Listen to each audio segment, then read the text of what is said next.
Good morning from Pittodrie, where the doors are very much open for us today. It's a pleasure to be with you live on BT Sport. Good morning, Stan. Good morning, and you're more than welcome. Thank you very much indeed. And we're here for a meaningful game on the final day, as Aberdeen try to wrap up second place, and that would underline a season full of progress under Derek McInnes. But Motherwell simply will not go away. They're in this race to the wire.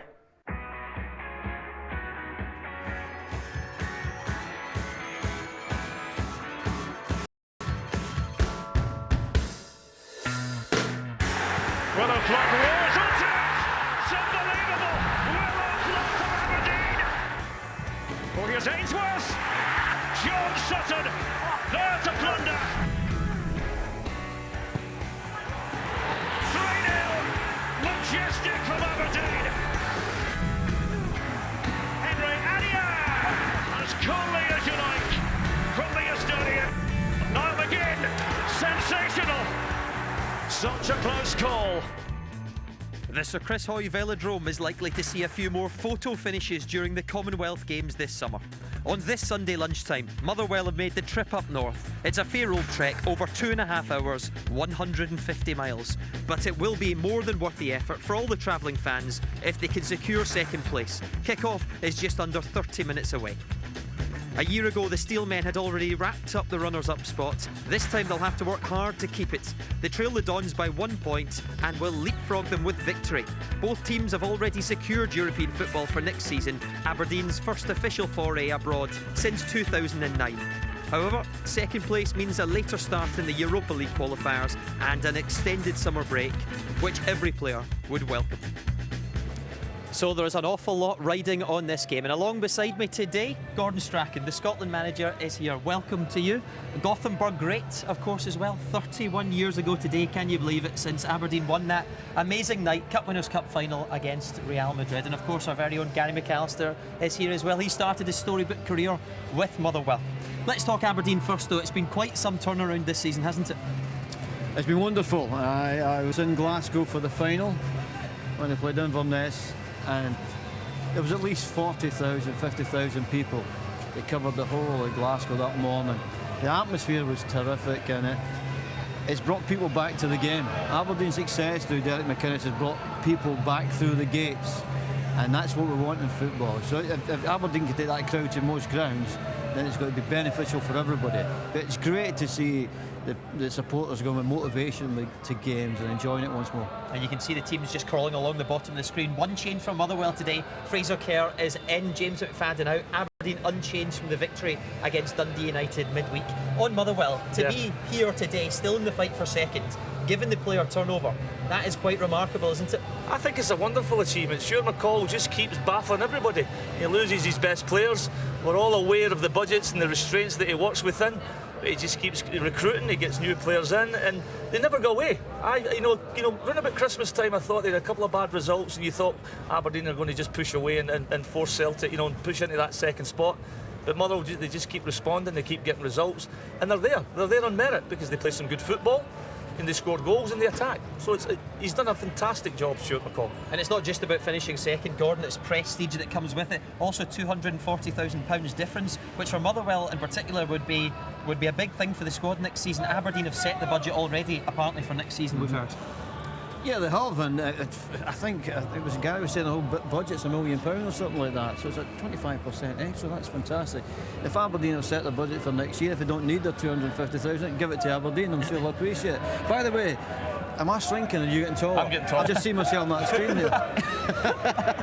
That's a body blow for me. There is a hole down there. This prize money is massive. It's massive for both clubs. We know how difficult money is to come by in this part of the country, and it's vital. That represents maybe a major signing. It might be 2 or 3 salaries, or maybe even 4 or 5 salaries. We don't know. But the prize money is really crucial. What you can say with Stuart McCall, he knows how to use it.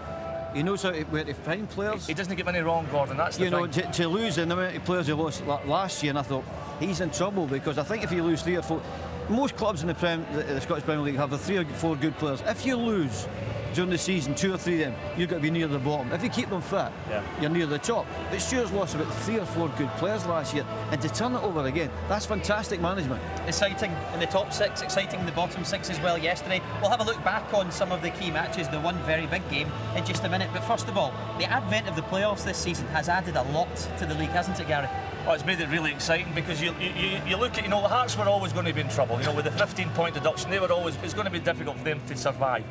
But those next 5 spots, from the split, every one of them, we were speaking every week, it's going to be St Mirren, could it be Ross County? Is it going to be Hibs?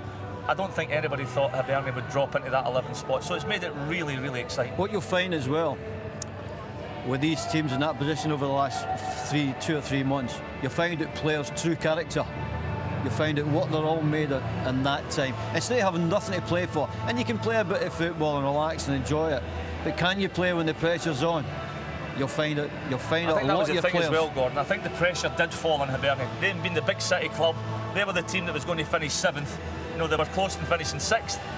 But I just felt, with them being the big city club, big support, that the more pressure was going to come on them, and they just couldn't handle it. OK, let's look back on the game that we were absolutely desperate to bring you live, by the way, yesterday, but unfortunately for reasons beyond our control, we couldn't. But it was a bad day for Hibs in the end because they lost to Kilmarnock 1-0. Chris Boyd with the decisive goal, and my word, Gordon, he's popped up with a few big ones this season for Kilmarnock. Well, I think someone's saying he's collected 21 points for Kilmarnock. That's some going. And I think it's the most predictable result in British football over the last couple of weeks. 1-0 and Chris Boyd being the scorer. It just come to form. Before the game yesterday, surely that can't happen. And it's happened. I mean, Hibs are unfortunate at times, but there's a point to when you get so many chances, it's not unfortunate, it's just not good finishing. This was the important one. We saw Chris Boyd's offside goal that wasn't given. Hibs had a chance there as well, but that was a great finish. Darryl, Chris has got his critics. He doesn't do this, he doesn't do that. But you put the ball in the box and give him any sort of service at all. He's not right to score here. He just drifts in between two defenders, and it's a goal. And if Hibs had Chris Boyd, they would have survived, no question. They've just had a problem scoring goals, and that's led to their downfall. But this guy, what a season Chris Boyd's had. Yeah, Hibs threw everything they could at them towards the end. Liam Craig crashed one off the crossbar as well, but it just wasn't to be their day, Gordon. And at the end there were a few fans outside the gates protesting, and I say a few. Is this significant for you? No, not really. There's about 150 there. The crowd of 15,000. Yeah, as a manager or a chairman, you really need to worry when you're having escape routes out the ground. I don't think you need an escape route out there yesterday. That's just a few people just getting upset on the day. Once they go away and think about it again, they'll regroup the Hibs fans and be ready for the playoff again. Because most of the Hibs fans will now be getting ready to support their team again and again. And they have done brilliantly, because to lose so many games and people keep turning up, that's fantastic going. 150 people's not much. Sure, I can assure you that's not much. I've been about, there's been a lot worse. That's for sure. It was a bad day. They're saving graces. They've got 2 games against the Championship side. The only wee thing is, both sides, Falkirk and Hamilton, they're on the 4G. So that might work against them a little bit. But over 2 games, you would still fancy Aberdeen to stay in the SPFL. Lots of exciting races this season. Big one here today as well, the race for second. While you're here though, love to talk to you about Scotland as well, because that has also been a fantastic year. Progress again, flying up the rankings as well. Yeah, we've done okay, yeah, but we've done it through hard work. We've made a conscious decision after the first training session that we do not have a Bale or somebody who can go and do something in one game. So these magical players, we have a good players, but we had to find a system defensively and attacking wise, what's good for the squad that we have got. And we had to find a few training sessions before we got an idea of what we wanted and a few results. Now we have to use the hours that we get, and probably at the international level, Gary and myself, you rest, have a cup of tea. We can't do that, because when I play on the Scotland side, like Ken Dalglish, that'd be great. We can just play ordinary, he'll score a couple of goals. We don't have that sort of player now. Everything we have to do now is work it. And to work it, you need the hours. So that's what they've done. And they've been great, they've been receptive, they've been fantastic. You've also got another game to come as well, Nigeria, and you'll name the squad tomorrow, I believe, for that too. And the great thing is there's lots of competition for places now. Yeah, it's funny because you'll have some players playing well in certain positions that we are strong in, and they can't get into the squad. And there's some weaker positions where there's players say maybe he's not an international player, but we are weak in that position, or not as strong as.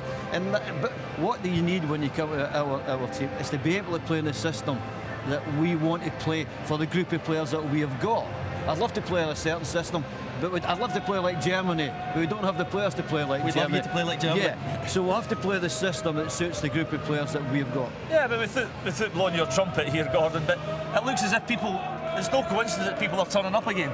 People are enjoying playing for their country, and I didn't think that was the case. There was a lot of call-offs. Now all of a sudden there is competition because people are turning up. They want to play again, they want to pull that blue jersey on again, and that's what's made it better. Everybody's playing with a little bit more of a smile. It looks as if they're enjoying themselves when they turn up playing for their country. OK, we just saw the big game, by the way, Easter Road yesterday. I should tell you, we will be back at Easter Road. We will be there this time on May the 25th for the second leg of the playoff, and that is sure to be a nerve-wrangling day for all of the fans that are going to be at the match. Now, to hear my man who's part of Gordon's Scotland coaching setup, Stuart McCall has been multitasking this season to great effect, and right now he's with his old captain, Stephen Craigan. Stuart, if we go right back to last summer when you lost so many influential players, did you imagine with one game to go this season you'd still have a possibility of coming second? No, of course not. No, it's the lads have had a fantastic season league-wise. I think even the first home game this evening when Aberdeen came down and beat us 3-1 and deservedly did so. You know, I tipped Aberdeen all along to be second because of the good management side they've got and obviously the side and the strength of the squad they've got. So for us to be where we are and to have won as many games as we've had, it's beyond the wildest dreams this season, I've got to say that. What's been the key to your success, apart from yourself, of course? No, I think we've had a lot of hits this season. It's the way we've bounced back, and I think lesser sides might have struggled to do so. I think we can look at lots, obviously, going out of both cup competitions. On the back of, I think, getting beat at home at Celtic 5-0, we went on a 6 on the bounce. We got beat at St Mirren in controversial circumstances, bounced back with a victory at Inverness, doing it Dundee United a couple of weeks ago, 5-1. We've bounced back and won 2 home games. I just think it's a resilience this season. You know, the lads have been together. We've been fortunate in the past not to have many injuries. This time we've had 7 operations, you know, so I think it's just been a collective effort. We scored lots of goals and we've won lots of games, far more than we did last season. So it's been an incredible effort by the squad, the staff and everyone connected to the club.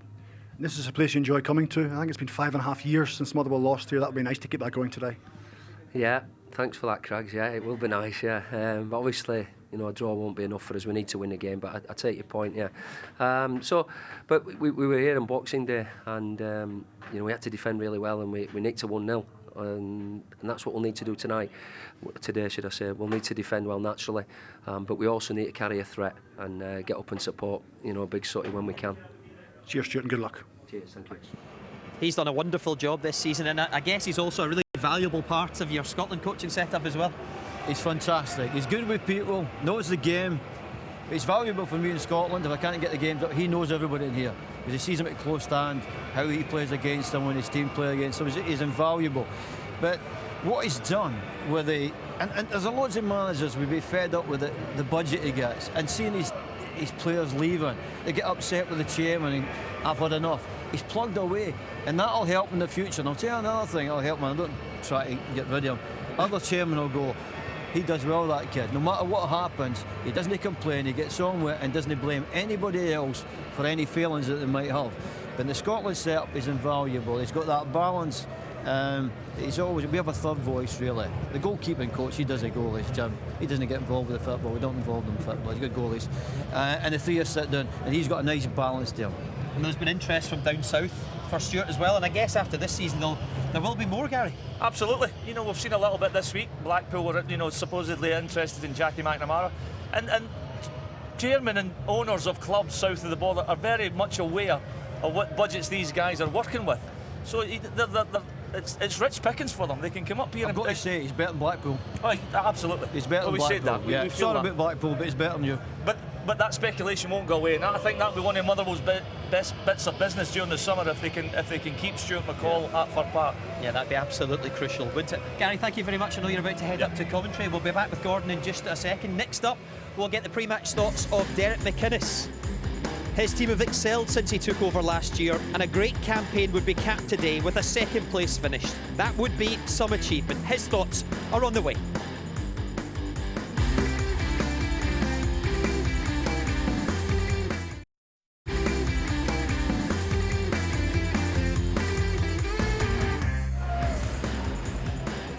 We're live at Pittodrie today on BT Sport ahead of Aberdeen against Motherwell. The race for second has come down to the finale. A win or draw for the Dons and they will secure the runners-up spots. Kick-off is fast approaching, 12:15 the key time.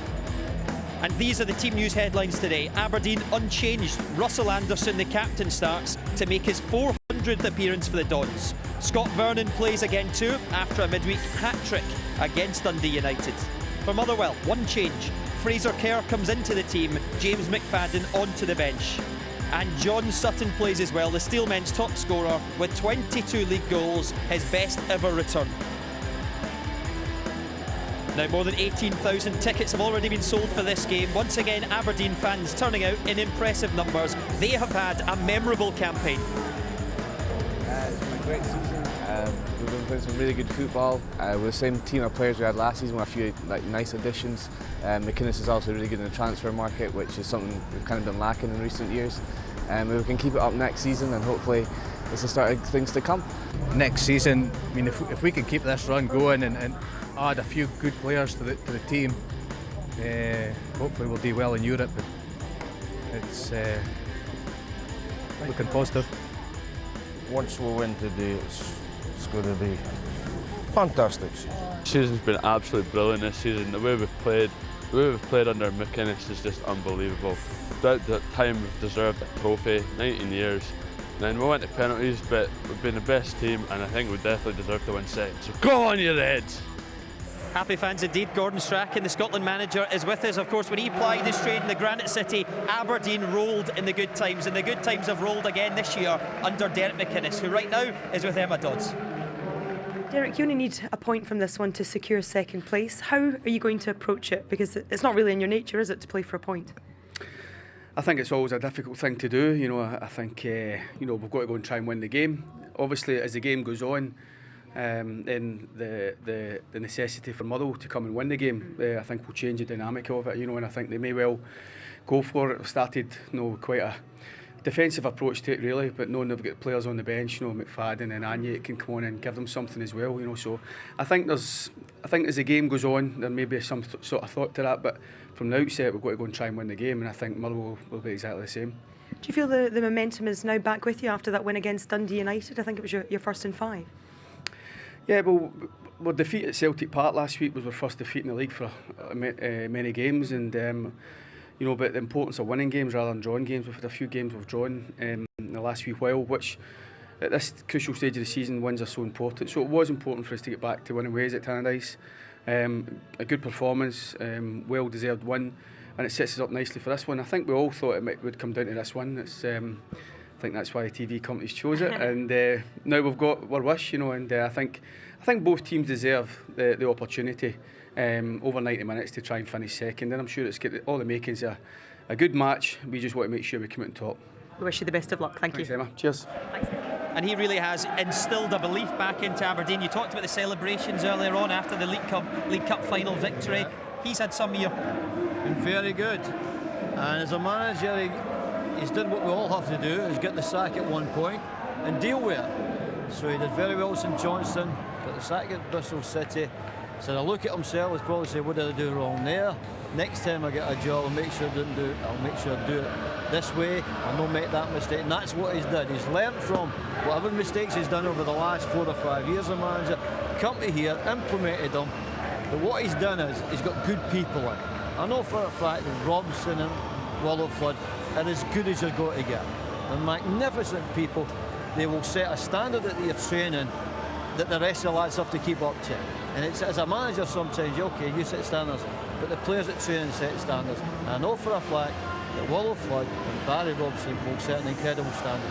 He's also improved some players as well, like Peter Pollitt this year, who's in the PFA Team of the Year. Mark Reynolds as well was selected in that team, and I'm guessing some of these players will be in your thoughts, but many are. Of course, we've got a lot of people in, but Pollitt's found a position that's great for him now. He's a younger man, he's a winger, a striker, he's found that position. They probably, their assets are counter-attacking pace. They're one up front, usually Adam Rooney or Vernon. And this is the way football's gone, with 3 people behind. I think the 3 people behind, as quick as anybody in Aberdeen, they 3 as a partner, as a group. And I think that's been a big plus for them. They can go away and take a 20 minutes to fit, and these three will break away. And Pollock's good get out of business. I think he's best positioned when he breaks the ball at midfield halfway line and he drives at people. But also he's good as well when he's driving. He can see passes.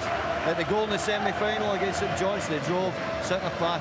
So he's got a lot of things going for him. And the other guys, they've got good pace. So they've found a lovely system there with Robson and Flood, or sometimes Ryan Jack's obviously there as well, who's done a good season. But they three behind have been big for them. And those players, I guess, can just dream about the success you had when you were a player here. I have to mention Gothenburg, because it is 31 years to the day since that famous night, and some wonderful memories for you and some great old faces seeing them here. Same sort of day, if I remember. Yeah. Windy, rainy, freezing. But yeah, it's great to be involved in that. It's great for people to remember it, and it's one of these things. Matter of fact, I only looked at the game about 3 years ago.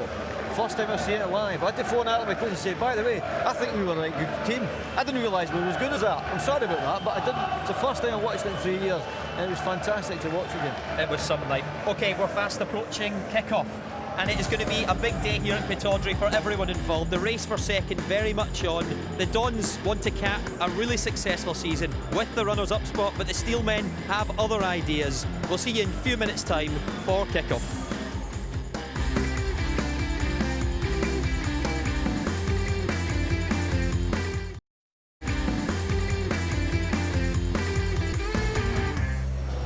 We're all set to go at Pittodrie. Aberdeen against Motherwell. The race for second in focus. Over to our match commentators, Gary McAllister and Derek Ray. Thank you, Darryl. Good afternoon, everyone. An eagerly awaited conclusion to the league portion of this inaugural Premiership season, not just here in the Granite City and in North Lanarkshire, but right across the country. Aberdeen, 31 years to the day since the greatest triumph of all in Gothenburg. Their on-pitch choreography saw them end the 19-year trophy jinx 2 months ago. Motherwell runners-up last season have done a superb job of staying in the slipstream of the Dons, and now on the last day they have a chance to pass them.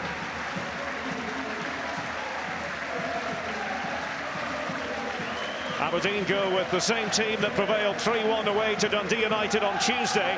Hat-trick hero Scott Vernon keeps his place with Adam Rooney on the casualty list. Willo Flood, who limped off in the first half at Tannadice with a thigh injury, has been declared fit. Cammy Smith has to be content with a place on the bench. Motherwell make one change from the side that beat Inverness on Wednesday. Into the team comes Fraser Kerr for his 12th start of the season. Kerr originally came through the Motherwell youth system before joining Birmingham. Lionel Ainsworth scored the winner here on Boxing Day. The odd man out is James McFadden, who might have a role to play later as a substitute. Gary, the tactics could be fascinating. Yeah, there's a few tactical mind games going on before the game, but Aberdeen will go 4-2-3-1 as usual, but maybe Hayes may go back into that left-back slot, which means Logan will come over to the right and Jack will get into his more familiar midfield role. Motherwell, on the other hand, they'll go 4-4-1-1. We feel Ainsworth will play behind Sutton, but maybe Craig Reid will come into the middle of the park to maybe do a man-marking job on Peter Pollock. The two managers, Derek McInnes and Stuart McCall, former teammates at Rangers. Stuart McCall very much in the reckoning for the Manager of the Year awards, but ultimately Derek McInnes got the nod. John Hewitt, of course, the Gothenburg hero, back in 1983, the 11th of May, 83, a never to be forgotten day in the history of Aberdeen Football Club. Well, it's grey, it's overcast, drizzle in the air, but will we get sunshine on the pitch? Well, it certainly looks as if it's going to be. I think it's going to be a really exciting game. You can tell there's a lot at stake. Both managers very secretive before the game about their tactical shape. We're just waiting for the game to start to see which shapes they'll actually employ. Aberdeen will be playing towards the Richard Donald stand in the first half. Stephen McLean is the match referee. So they begin the final day just a point apart. Aberdeen on 68, Motherwell 67. There is much to play for. Second place, most importantly, an influx of extra prize money and a later start in Europa League qualifying come July. Early activity for Barry Robson. Trying to put in the tackle, lost the ball. And as we thought, Derek, you know, Craig Reid is going into the middle of the park, just playing in front of his two centre-backs, and I'm sure his eyes will be looking for Peter Pollitt, you know, marauding from the middle of the park. Just a little late challenge there from Jack, who's gone into the middle of the park. Johnny Hayes has employed his left back, and Logan has gone over to the right back slot. So these little changes have happened. Well, that's what we wondered about before a ball was kicked in anger. Sean Hutchinson, the rock of the Motherwell defence, big man from the northeast of England, here today in the northeast of Scotland. Peter Pollitt, Aberdeen's catalyst in so many ways. Successive starts after missing 5 games with a groin injury. I'm sure he's aware that Gordon Strachan's in the crowd today, working for BT Sport. I think this young guy's looking to catch the eye of the Scotland manager. Scotland to play Nigeria at Craven Cottage in London on the 28th of this month. Shalem Logan, we wondered, would he be at right back? Would he be on the left-hand side? There's the answer, right back for Logan. Isn't the best pass in the world. Stevie Hamill. The offside flag has gone up against Lionel Ainsworth. I think that's they'll be looking for Ainsworth just to make those little spinning runs into those channels. He just went a little bit too early there. Jamie Langfield served Aberdeen magnificently this season. 17th appearance for the Dons in all. I think in particular during the week against Dundee United in that comfortable win, he was outstanding. He made 4 or 5 wonderful saves. And Logan. Squatting attack with Zane, Francis and goal. They can expect to see a lot of each other. Former Spurs trainee, Zane Francis Angle. Represents Antigua and Barbuda at international level. So Johnny Hayes at left back, Gary. Yeah, we felt that might be the case. You know, when Logan's come over to right back, I think he's slotted in. He's played there in the past. He looks pretty comfortable in that left back area. It just gives them nice balance as well. You know, a left footer at left back. They've met 4 times in all competitions this season. 2 wins for Aberdeen, 1 for Motherwell, 1 draw.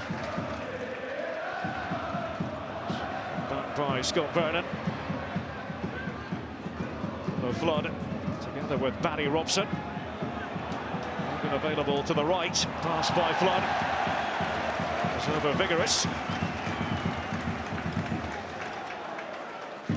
Was an injury doubt. Willow Flood. Just a little bit slippy there, yeah. A little bit sloppy there with the pass.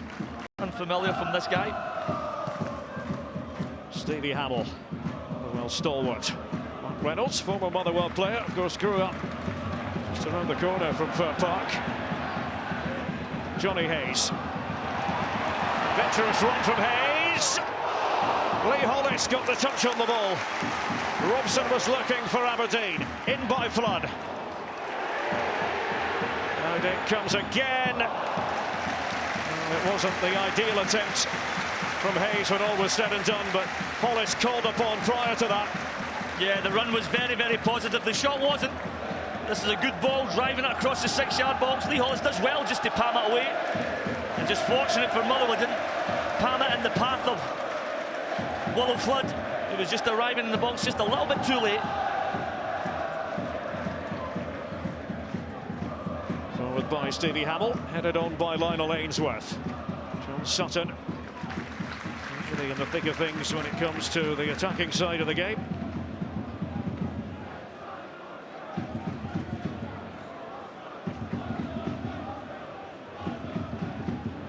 There's already a record points haul for Aberdeen, 68. Can they get past the 70 mark for the first time in their history? Shalem Logan, loan from Brentford. Time will tell the future holds for Logan. Will it be with Aberdeen? Offside. Flag was up anyway. Referee Stephen McLean just letting it go. Hayes. Now Scott Vernon. Looking for the free kick. Not getting any sympathy from officialdom. Yeah, just came through the back of him a little bit there. He's a little unlucky not to win the free kick. St. Francis Angle tried to judge the bounce of it. The pressure from Robson. It was all St. Francis Angle felt he could do. Angle's been forced into a real deep left back area at the moment as Aberdeen push forward. Paulett. Logan.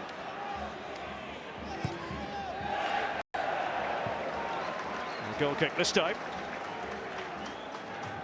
Sharon Logan, who scored his very first goal for Aberdeen last weekend at Celtic Park in the 5-2 defeat.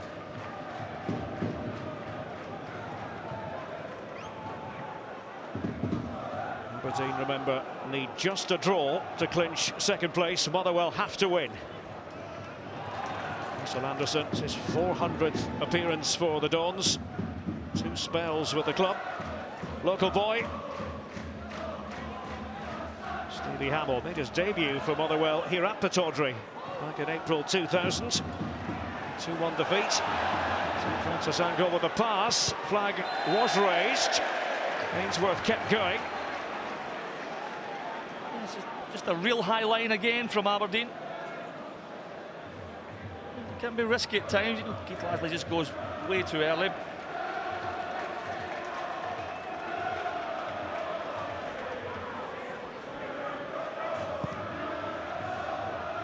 Looking at Motherwell, Derek, they're just flattened into more of a back five. They're playing with 3 centre. You know, Stevie Hamill's gone in one and sort of 3 centre backs and 2 wing backs. So very cautious in these opening 10 minutes. Well, these were the great tactical unknowns ahead of this match. And Jack gonna have to go all the way back.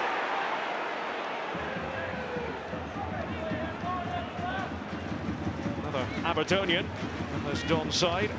Ryan Jack. But the advantage ought to have been given to the Dons. Aberdeen have settled really well. They're the team on the front foot. Motherwell just sitting back and absorbing the pressure. Pointed in by Hayes. Also prepared to attack the ball. It's Fraser Kerr who got there for Motherwell. The Motherwell supporters down there near where Shaylin Logan is, back to take the throw. Around 1,000 Motherwell fans. Motherwell boys, as they like to call themselves in good voice. Vernon. Paulett was in support, away by Keith Lasley. Motherwell's excellent captain, Logan. Robson. Stephen McManus was barring the way to go. Lasley.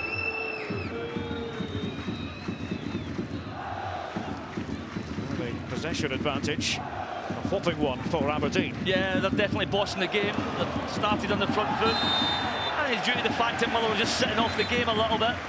Just looking to let Aberdeen come on top and then counter-attack.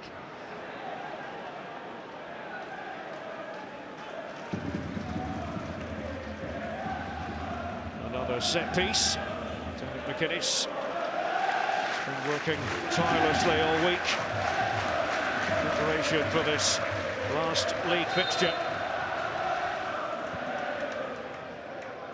And by Hayes again, dealt with by Hamill. Jack. Barry Robson back to Shaylin Logan.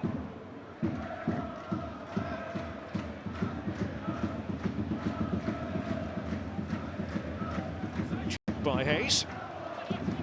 Niall McGinn. To put the wind up, Hutchinson.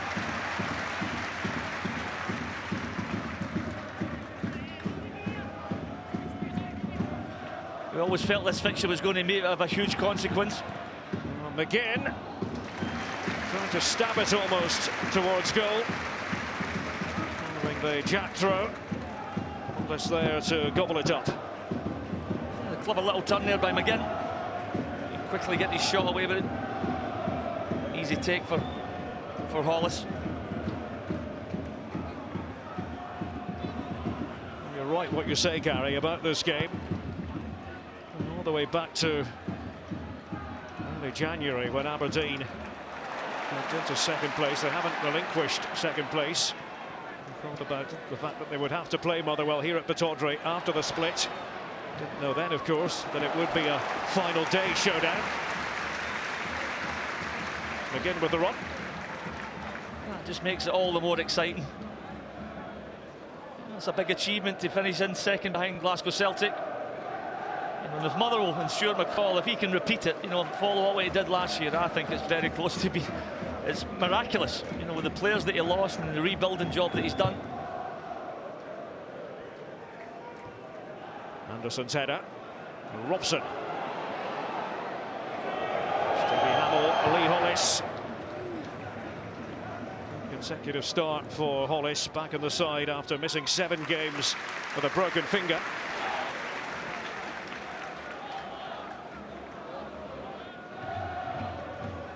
The game Mark Reynolds has missed this season was the 1-0 defeat against Motherwell on Boxing Day because of a facial injury sustained just a few days earlier at Inverness. Well, that was a horrendous, wasn't it? It was a horrible injury that evening. Yeah, but he's been really, really consistent this season. Reynolds got the nod from the Aberdeen fans the other night at the award ceremony. Fans Player of the Year. There's Jack. Now Flood. So much of the important midfield digging for the Dogs. Logan, fronted by Tazangol. Nobody in the vicinity for Aberdeen. It's Craig Reid to Lee Hollis. Reid away, not convincingly. Jack pouncing on it. Down he goes. And that's going to be a free kick in a position of real danger. Yeah, just Motherwell giving the ball away cheaply. Near the box. A little bit desperate, the challenge from McManus on Jack. And this is a great opportunity for the dead ball expert, Barry Robson.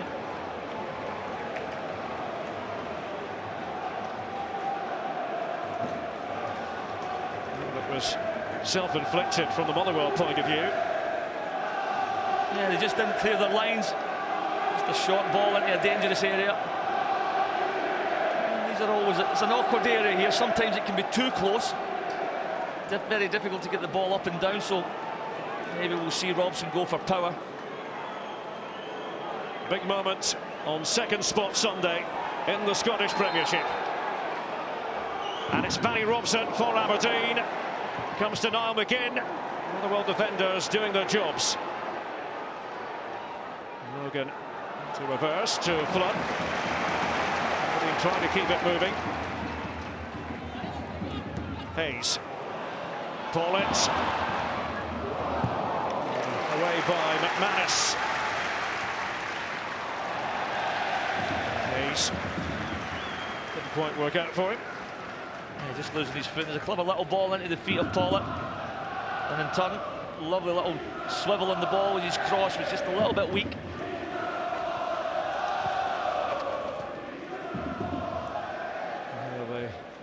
Peter Paulett baby cry. Variation on the theme of the old Human League song. Yeah, we like that one. We do.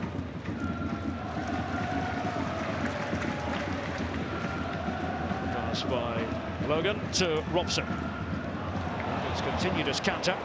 St. Francis Angol was able to get back in time. Ian Vigurs grew up in this part of the country. Born in Aberdeen, but his formative years in Stonehaven, just along the coast. McGinn. Robson. Gordon Strachan earlier talking about Willo Flood and Barry Robson and their sheer professionalism. Yeah, one for Gordon in Middlesbrough with these two guys. Good ball up the channel. And it's Vernon, but nobody able to snap onto it for Aberdeen. Nobody inside the box. Motherwell giving it away carelessly once more. Hollis with the throw, Jack, and Vernon trying to fling himself at the ball right at the end of that move. Yeah, it just misses Vernon by inches, but I think he's in an offside position. Hollis tries to field the ball to Fraser Kerr, who turns away. And it falls to the feet of Ryan Jack, who then just cuts inside. He tries to fast bend into the corner. Clearly, Vernon's offside. I don't think it was a cross. I think he's just trying to bend it in inside that far post. Just doesn't quite get his foot wrapped around it.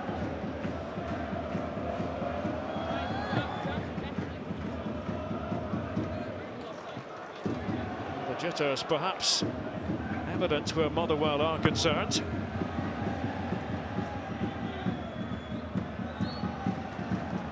A win is required by the Steelmen.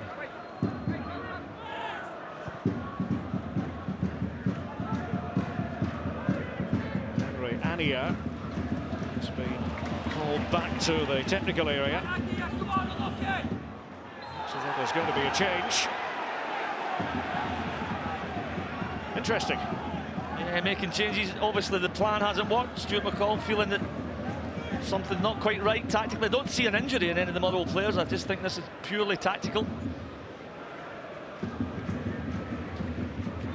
Lanesworth did pick up a knock in the first few seconds, you'll recall, Gary. Didn't appear to be anything serious. He seemed to be moving quite well. You know, he takes a little, there's very little there. He takes a knee on his thigh there, a little bit of a dead leg, possibly. But generally, he can run them off, but obviously not. Well, that's very disappointing for Motherwell. One of the key players, Lionel Lanesworth, the man who netted the only goal of record last the Lanarkshire side were here in Aberdeen. Off he goes, replaced by Henry Ania, 23-year-old Estonian. Scored 9 goals in 36 matches as a Motherwell player. Ania.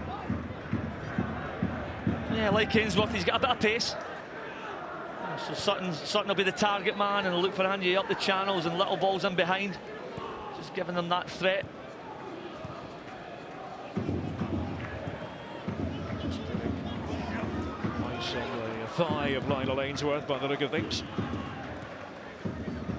Yeah, if there's just a bit of bleeding in that thigh, Derek, they can be very painful, and sometimes you just literally can't shake it off.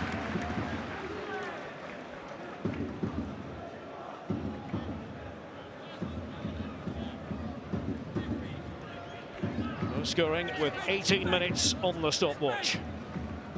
Aberdeen in second, Motherwell in third. Last day of the Premiership season. Both sides already guaranteed the chance to qualify for the Europa League proper. It's all a matter of what round they will enter, when that process will begin. Yes, all for Ainsworth, sadly. Yeah, try to stop the bleeding, get nice to it. Paulett, such a difficult man to play against. Peter Paulett, he had McGinn in support. Little nick on the ball from Stevie Hamill, that was crucial. Yeah, it was a good interception in the end, good block by Hamill. But Paulett showing another little aspect of his game, showing a good bit of strength. He just tried to bend it round the outside of Hamill. First corner of the game. McGinn at the ready. Owen Sutton beside his goalkeeper Hollis. Wasn't too convincing. Just a little bit of lack of communication. Sutton was going to head it. I just thought he pulled his head back a little bit. Keeper didn't take command.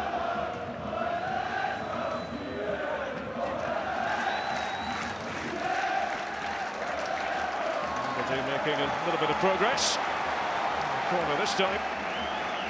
On the right.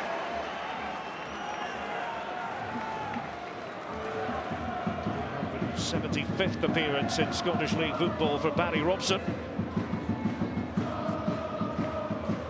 You know, this is a big strength of Barry Robson, his delivery, especially from this right-hand side.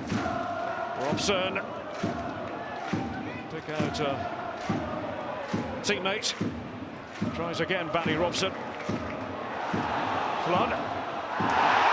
sliding in on Keith Lasley. They continued for a second or two. Because their advantage might be with Motherwell. Stephen McLean just having a quiet word in the ear of the combative Willow Flood. I just thought this free kick might have gone the other way. I don't see what Willow Flood did there. Keith Lasley that made the foul.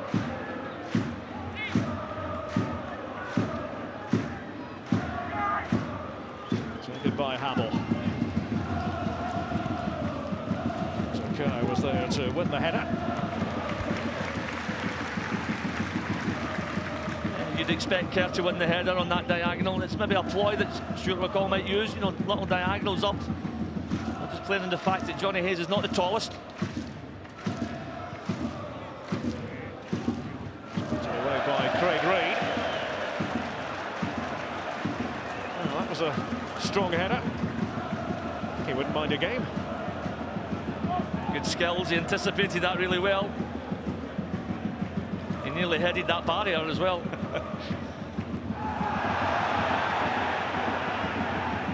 Judgment important for all concerned today. Last day of the season. Lasley with Jack. Much ado about nothing.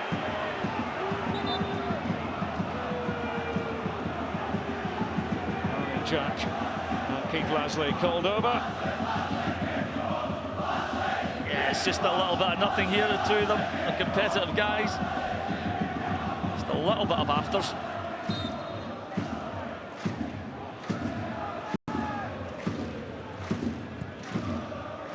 Taken by Johnny Hayes. It's called blustery day in the Granite City. Anier's touch deserted him. Anier the substitute. You can see he's got a little bit of pace, Anier. He's got to get a hold of the ball first to use his pace. Look at the form book.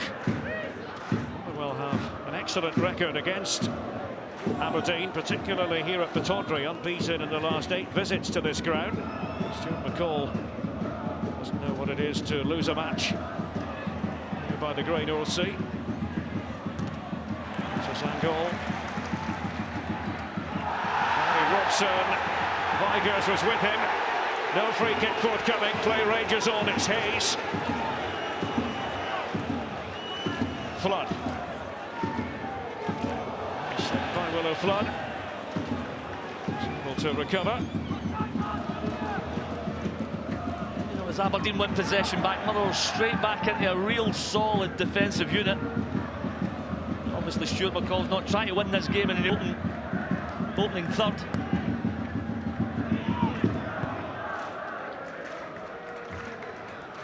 More than a smur of rain in the air.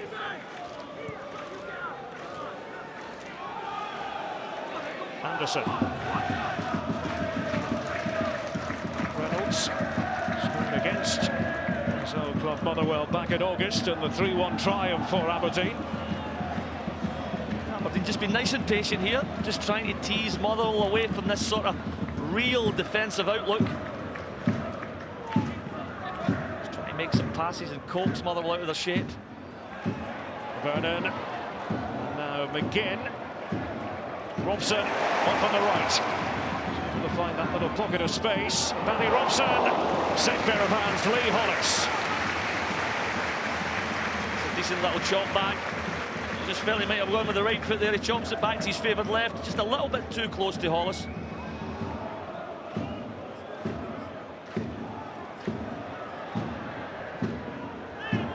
Aberdeen win this match. It will be their 100th league win against Motherwell. A draw would be enough to see them secure second place on that later Europa League qualifying start. Mid-July as opposed to I'm early sure July. the players are very much aware of the consequences of finishing second and third. Just that extra 10 days, 2 weeks on the beach. By Hamill towards Sutton. It's been a peripheral figure up to this point, I have to say. Yeah, no service. Logan, it's an interesting ball for Vernon to pursue. What's wrong was being tracked by McManus. Back to Shea Logan. Wayne driving in from an angle. Is that north wind that's to blame? Jack. Aberdeen have just got it at their backs at the moment, I feel.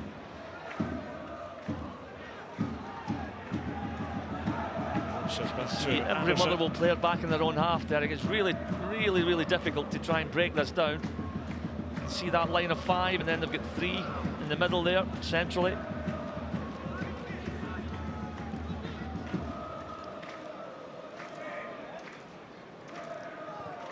Russell Anderson. Scott Vernon didn't quite have the legs. And McManus.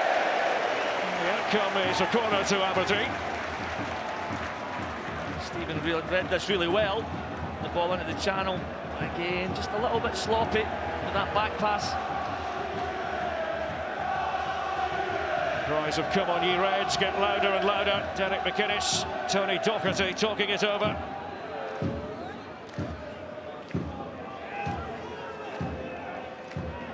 Danny Robson to deliver. Short corner favoured. Back from McGinn. Here again is Niall McGinn. A bit of freedom on the right, but he skewed it. That was a clever little reverse pass to McGinn by Robson. 2v1, Motherwell not reacting quick enough. There's a little reverse. It looks as if he might have just been onside. But there's no excuses for that. He had plenty of time to pick a pass, to pick a cross. And Derek's not happy with it. Sets very high standards for himself as well as for the players. Derek McInnes. Wonderful managerial job he has done here in the Granite City. That ball was out. St. Francis Angol tried to take it for a walk. A really good first touch. Just ran it over the line.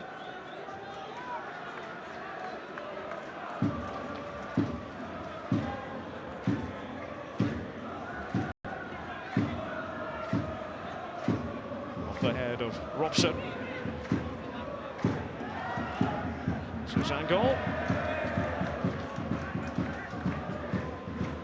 Programming note coming up today from 4:30 on BT Sport 1. Action from Serie A. A game involving the two teams who have dominated the proceedings this season. Second place Roma and the champions Juventus.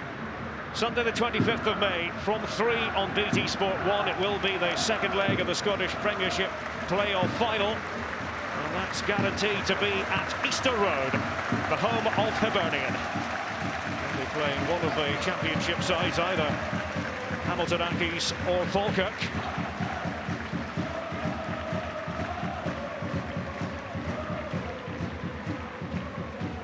Stevie Hamill with the Motherwell supporters close by him, making plenty of noise. And the drum was allowed in today. There was a bit of controversy about that. Not always the case at Scottish football grounds, but that was at least sensible. Not doing anyone any harm. Making plenty of noise. No good turnout. Early start for the Steelmen this morning.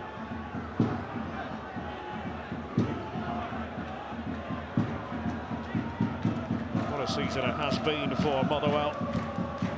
Against the odds, really, when you think about the players they lost last summer. Vernon. Fine control. Robson. Was backing off. Robson, the back flick. It's intended for Logan. Sutton. Trying to make the connection with Anier. Reynolds back to Langfield as we move towards the 30-minute mark at Pittodrie. Anier. Trying to keep Johnny Hayes in his sights. Well, he made a good 30-40 yard run to make that foul. And chasing up the channel against Reynolds and then chasing back against Hayes. Just doesn't get any of the ball. No, misses it completely.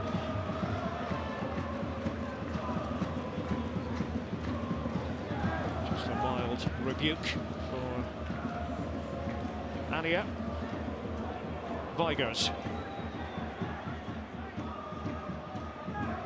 Logan. To Zangol.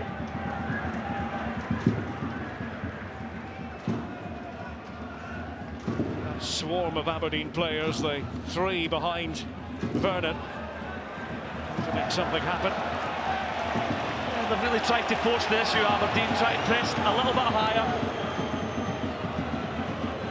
And they're just coming up against a real stubborn Motherwell unit. He was struggling a bit, Aberdeen trying to give it to Vernon. It fizzles out. Oh, he just lands right in his tailbone there. That can be awkward. He's still feeling a bit. Yeah, right down on the backside.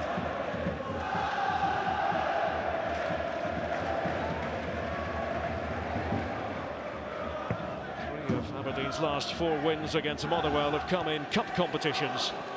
Haven't had as much luck against the Steelmen in league matches for whatever reason. Jack. Hayes. Here's McGinn.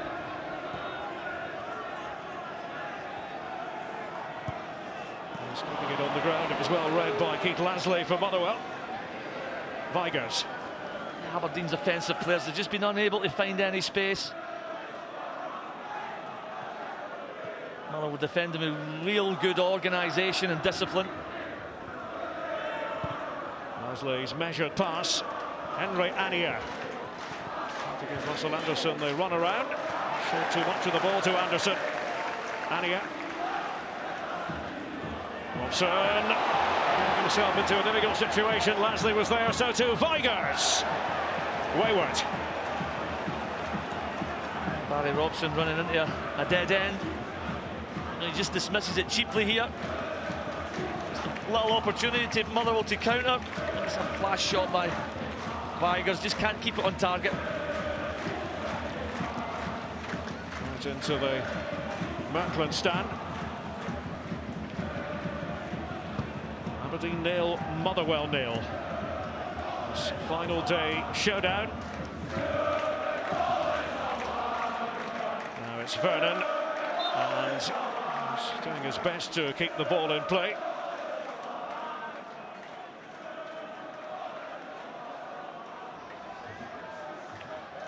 Motherwell have been really intent and just trying to basically spoil this opening half of the game. They obviously need to win to finish second. Maybe at the hour mark or after the break, they might just try and be a little bit more offensive. But up to now, they've been really steady, they've been organised, they've been disciplined. And I think in turn it's been difficult for Aberdeen's offensive players to find any space. You can understand that line of thinking from Stuart McCall, can't you? Just stay in the game. Don't do anything silly. There were twitchy moments earlier, though, from Motherwell.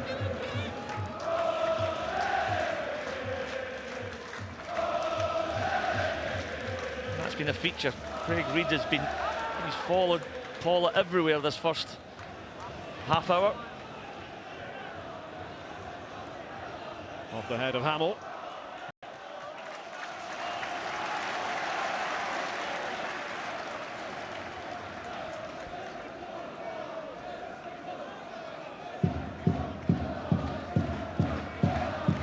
Shayla Logan.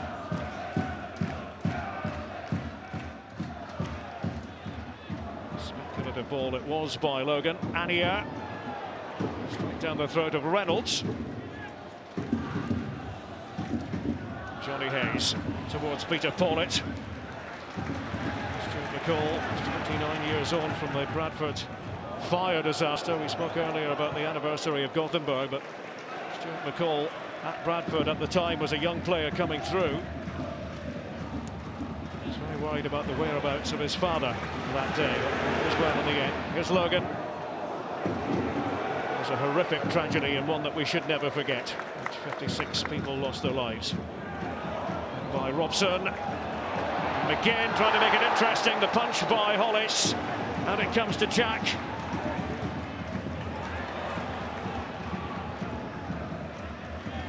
It's pass.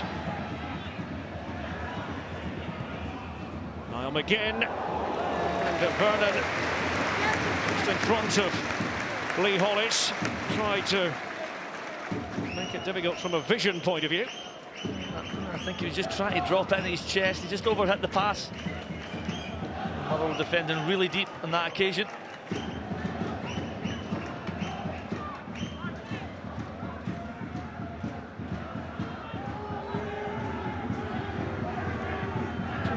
Points for Aberdeen, a record points haul. 67 for Motherwell, likewise. Including the 66 they accumulated and crowned champions in 1932 under John Sailor Hunter. Here's Hayes for Aberdeen. Oh! Off the frame of the goal. Well, that caught us all by surprise. You know, Hollis completely lost the flight of the ball. Just clips the edge of the crossbar.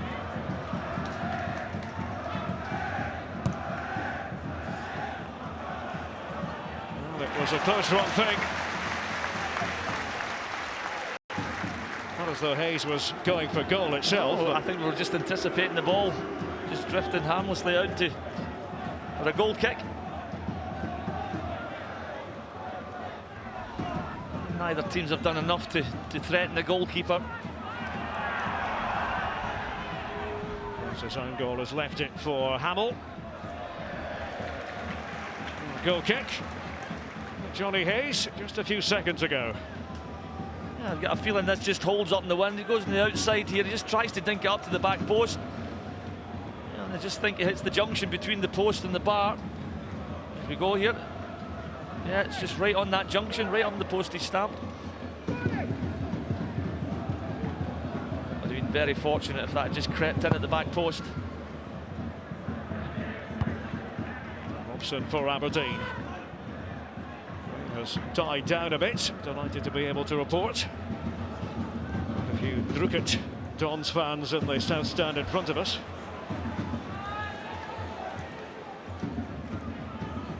Vernon. Logan. Here's Robson. All doing his best to keep Barry Robson in check. Pollitt. Pollitt in the corner with the shadow. Craig Reid. And it's good defending again by Motherwell, forcing Aberdeen all the way back to Langfield. Doughty defending from the Steelmen. What's required, and then some today. To eke out a win, they have designs on second place. Flood here for Aberdeen. McGinn. Bring his way into position. McGinn, no real purchase. I just thought he had an earlier opportunity to let go with a shot. He just delayed it a little bit. I think here, as he just comes into the middle of the park here, could he hit it there? And when he eventually does, it's a little bit of a snatch. He just misses the run of Vernon.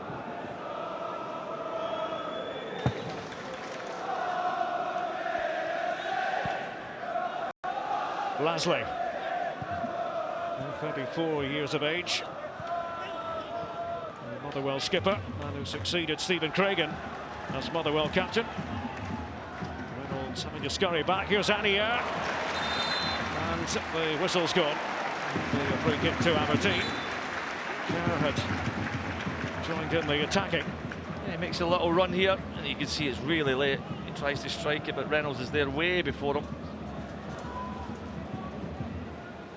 Originally a product of the Motherwell youth scheme. He's off to play for Birmingham for a spell. Under Alec McLeish, of course, at Birmingham. Back where it all started for him. Logan. Flood. Reynolds. Safety first from Johnny Hayes. Back it goes to Jamie Langfield. I think that might be 4 or 5 times Aberdeen have been forced to go right back to the keeper. Spoiling tactics have worked. As we go touching the 40th minute. It's held up by Vernon. Flood. Free kick. The decision going against Ian Vigurs, and the yellow card will be produced this time. Vigurs, Aberdonian, playing for Motherwell. Hearing the boos here in the Granite City. Yeah, he's been keen to get a couple of challenges in. And this is just one too many. Yeah, it's late. And Willow just nicks it round the corner, goes for the return. He just rides the tackle. Not a great deal of contact, but it's a booking. Took Ian Vigurs a bit of time to find his feet with Motherwell this season, but it's got better as the campaign has got older. Yeah, definitely feel there's a goal in Vigurs. He's an elegant player as well. He looks good on the eye. Hayes, high into the air from Johnny Hayes, by Vigurs. He had a spring in his step. Logan. Hutchinson.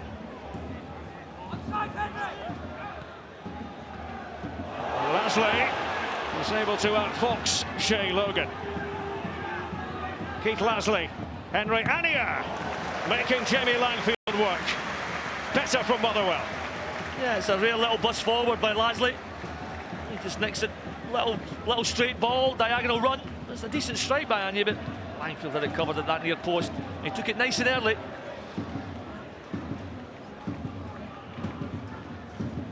Don't forget, coming up on Wednesday from 5:15 on BT Sport 1, it will be the challenge match in Dublin, Shamrock Rovers against Liverpool from the Aviva Stadium.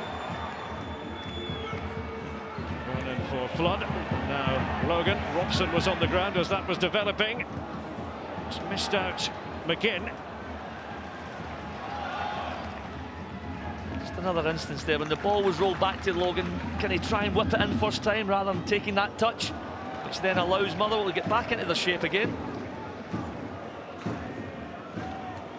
Saturday from midday on BT Sport 1, the FA Cup with Budweiser, the final. Arsenal against Hull City, comprehensive coverage on BT Sport 1. And Wednesday from 10, it's the FA Cup final mashup. Now, that's a match with 56 goals, 2 red cards and 2 penalty shootouts. The best moments from 24 cup finals in real time over 90 minutes with a little extra time thrown in for good measure. Don't forget about the BT Sport app and btsport.com. Excellent ways to watch all the programmes. McInnes, manager of the year, as decided by the players and the Scottish football writers. And I think most people, Gary, would say deservedly so. Absolutely. But I've also got to say it's nice to see Aberdeen back. And we felt way back at the start of the season, Derek, that this Aberdeen side were going to compete. And they have. Probably a little bit disappointed. I felt the cup double was there. You know, and if you put that beside a second place finish, it could have been a wonderful season. But it still has been very good.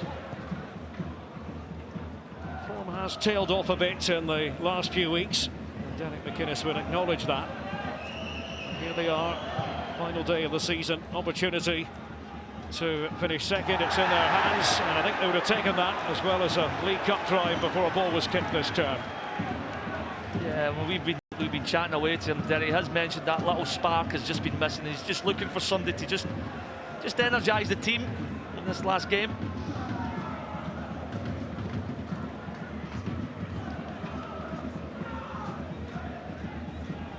Hayes preparing for another free kick.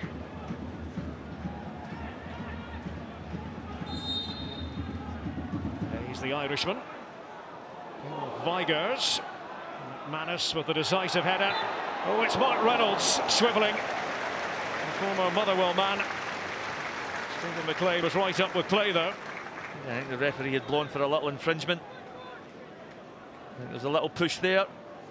Yeah, he blew early. Again, it's just in that final third, there's just not been that little touch of quality required. Neither team have really worked the keepers.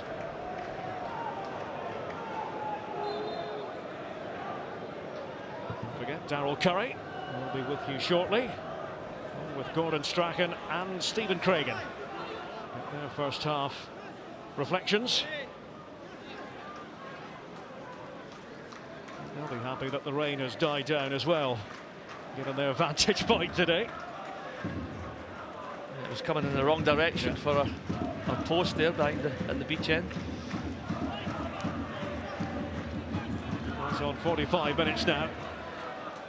It's going to be 1 additional minute. I think you'd have to say job done for Motherwell in this opening 45. Definite game plan. allowing Aberdeen possession. Hutchinson, Lasley. Such a magnificent professional for so many years, Keith Lasley. Well, there we see it, just about 2-1 in terms of the possession numbers. Yeah, no surprise there, Derek. They've definitely bossed the game, Aberdeen, but in the final third, they just haven't come up with the crucial little pass or the effort and goal or a little bit of guile.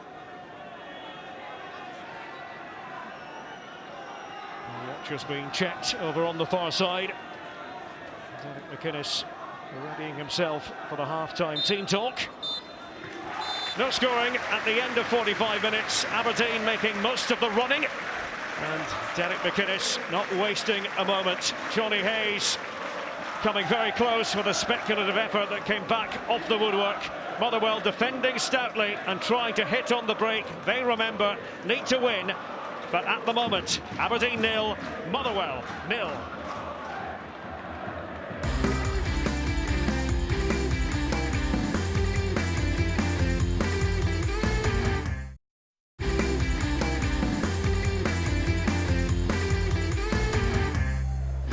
Well, we love our golf, but you'd have to be brave to be out there today. That's King's Links, and those are two brave men. Now, some programming to tell you about. Coming this week, the Barclays Under-21 Premier League final between Manchester United and Chelsea. That's Wednesday, 7:45, BT Sport 1. And then Thursday, a club-friendly match at 4:40 on BT Sport 1 as well, as Alan take on Manchester City. Will they be Premier League winners by then? We will know later on today. Gordon Strachan, the Scotland manager, is with us alongside Stephen Craigan, former Motherwell captain, of course. Gordon, lots of effort, no end result. 0-0 at half-time. Well, I've got to say the conditions, if you don't realise it at home, the conditions are horrendous here. We realise it here. It probably shows in my face. I am freezing. I stayed here for 7 years and I didn't think it'd get as cold as this in May. But it's hard for the players because the pitch is quite hard, but it's slippy and the wind's swirling all over the place. The Motherwell make it difficult for themselves. I said the retention of the ball's not been good enough, Motherwell. Defensively great, he's got it right, Stuart. But attacking wise, he's got a problem. I think what happens is one of his strikers must come back and give him a hand, not just to defend, but when they win the ball, there's a 10 or 15 yard pass, they got the first striker, then rather than the two of them staying up pitch. So I think the tension of the ball would make it easier for Motherwell. But stopping Aberdeen is great, but what's happened is the way they're set up, and it's very important in football nowadays, you have to have players who can beat people, and that's where they're lacking today. Just somebody can go beat one or two players, Aberdeen, because defensively Morton are great, Motherwell are great, so the Aberdeen players have to be able to take people on, but the best chance is coming from probably Hayes at the moment, I think. And that says it all, really. The best chance, the closest anyone's come to scoring today has been a cross off the crossbar from Johnny Hayes. Well, I think when you play as a 3-5-2, what you do is you leave their full-backs effectively as free men. So Johnny Hayes and Logan on the right-hand side, they're going to have plenty of the ball. There's plenty of space for them to work in. So they have to be positive. They have to try and create a 2v1 in a wide area. They have to take men on. They have to try and put crosses in the box. That's where the Aberdeen are going to get the width from. Motherwell set up 3-5-2. They've tried to, stop the space. I think Peter Pollitt is a problem in behind. There's space for him. Niall McGinn is a problem. So what Stuart's done, he's nullified their space. He's tried to make it a compact game, which is fine. But exactly what Gordon says, Motherwell can't get out. 3-4 passes given away, 1-2 passes given away. Eventually, somewhere along the line, Aberdeen will break them down if they're not careful. Derek McInnes will be happy right now because they only need the point, Gordon. Yeah, I'll be happy, but as a manager, you want to go and win games of football. You want to attack, you want to make chances. I think that's the biggest worry. We're not making that many chances. I think it might be handy if Motherwell is set out like that, then they expected to play against that Vernon. It'd be nice to see McGinn going in and playing against Hutchinson now and then. Then Kerr would say they have to go in and get him. And if he does go in and go closer, that means there's more room for Hayes to go down the side. So it would give him a problem. And the same with Barry Robson. Going and playing Hamill now and then the wing back's going to go, where do I go? Do I come right in? If he comes right in, that means Logan's got to play. Plus, in fact, if they go in closer, if the ball goes to Vernon, there's people round about there to help Vernon as well. So I'd like to see a wee bit of variation on that. That might be an idea. At what point do you think your old manager, Stuart McCall, might make a change to go for it? Well, I'm guessing his plan would have been to get the 65-70 minutes, still be in the game, and by that I mean 0-0.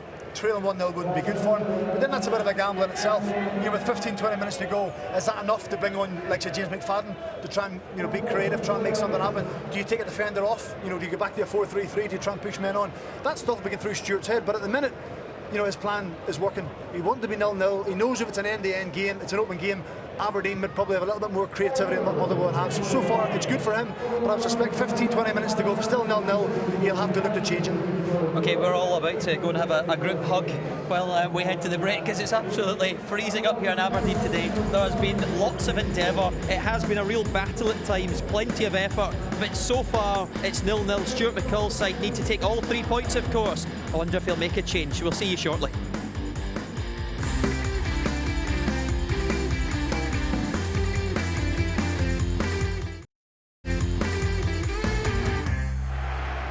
Almost set to go here at Pittodrie for the second half. Let me tell you about the Serie A match coming today, 4:30 p.m. in BT Sport 1. It's second against first as Roma take on Juventus. Of course, the Scudetto is already secured, but it's still a chance to see the top two in Italy. Happy to say teams are back out, so let's get back over to Gary McAllister and Derek Ray. Thank you, Darryl. No sign of any half-time changes. Around £240,000 riding on the second half of this match. Difference between second and third in the Scottish Premiership. And Motherwell know they've got to turn what is currently a draw into a win if they want to be second. It will be the Steelmen to get the second half going. Motherwell attacking the goal to our right, playing towards the beach end at Pittodrie. Wind still whipping in. Gordon Strachan at half-time talking about the difficulty of the conditions. Ought not to underplay that. I just felt it was more the tactic of Stuart McCall. Just intent in spoiling the game. And at what point will they make it more offensive? So get the wing backs further up the pitch, Derek. Let's find out what we're in store for in the second half. Great to have you with us on BT Sport. Motherwell unable to keep the ball for long. Stuart McCall, 3.5 years in the job now. Yet to lose at Pittodrie as a manager. But it's winning the game that's significant for them. This was by Vigurs. Here's Hayes.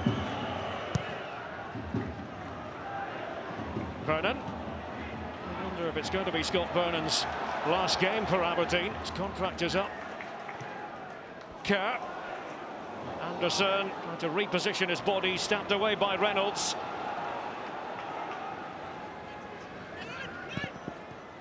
Ania. Logan.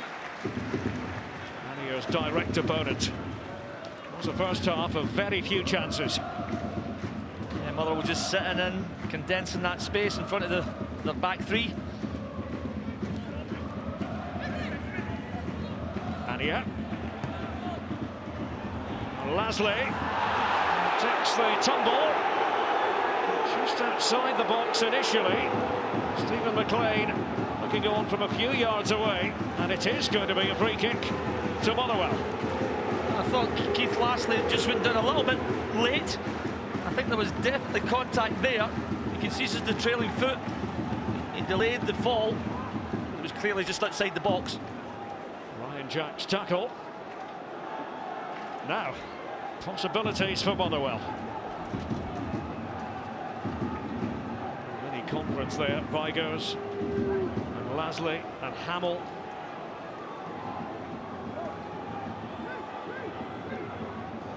Aberdeen wall in place. Tension building. It's Ian Vigurs.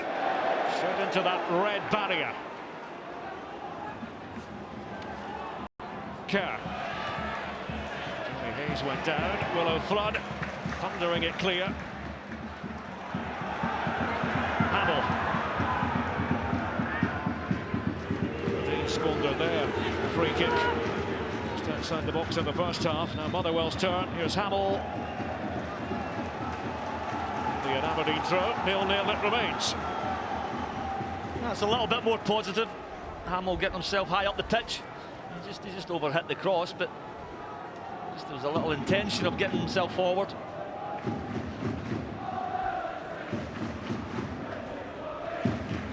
Jack with the throw.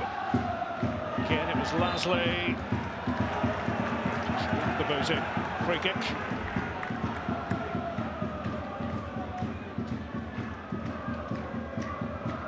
Tense final day in the Premiership.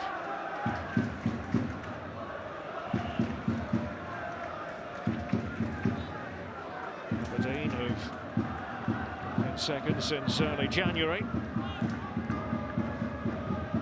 want to fall down the table on this last day. There's a Kerr. His 22nd appearance of the season in all. Sutton, not too many touches of the ball. Vigers, too long, too strong. No, there's not been a great deal of service up to the Motherwell front, guys. And again, you can see Sutton back in his own half immediately as they lose possession. Angle for Motherwell. Jack patrolling that sector of the pitch for Aberdeen. Hayes. Do damage from this sort of position, Johnny Hayes. Still going.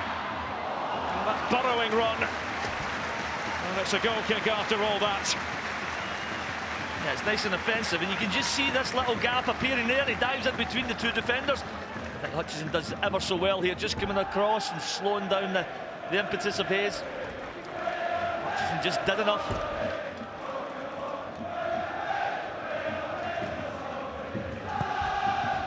Lee Hollis, the ankle injury with earlier this season, then the broken finger. After having to wait patiently in the wings as their reserve keeper far too long. Vernon, Mancunian, hat-trick hero on Tuesday against Dundee United. His first goals of 2014. Yeah, it was a sharp hat-trick. I thought he was impressive in the week. Sort of second fiddle most of the season. Took his chances really well. Reynolds, climb. Logan. A feat of acrobatics from Reynolds. It was good balancing act there up on his back there. Sutton. Lasley. Pass by McManus. Logan was in the vicinity for Aberdeen. Through the teams for you again. Aberdeen as they were in the 3-1 win against Dundee United. Willow Flood past fit.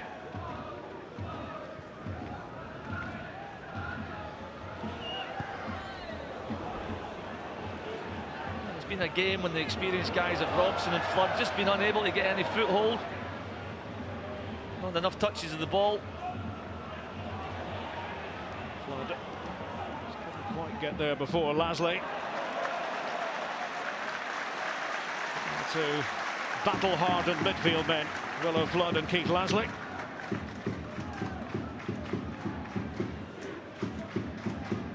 Vital components of these two teams.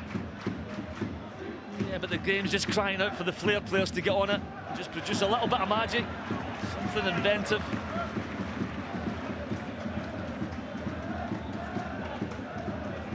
See what Aberdeen can produce here. Generally, when games are like this, sort of stalemates, set plays are very crucial.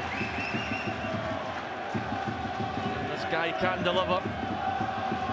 Danny Robson to take it for the Dons.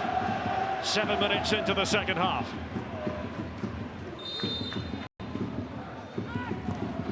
Left foot of Robson. Reynolds! Oh!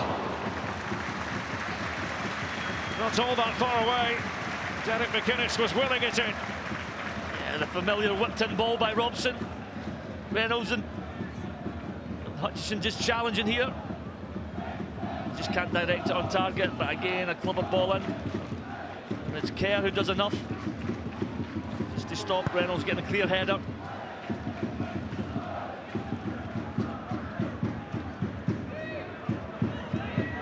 Aberdeen in need of just a draw to make certain of second place. They will have to win. Here's Reynolds from the back. Goal, Logan. Timely tackle.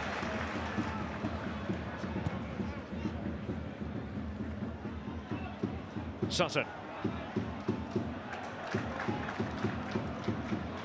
Jack. Vigers trying to force a mistake. Free kick going to Aberdeen in the end. Yeah, Jack did well there, just protecting the football. It's raining again. Lasley.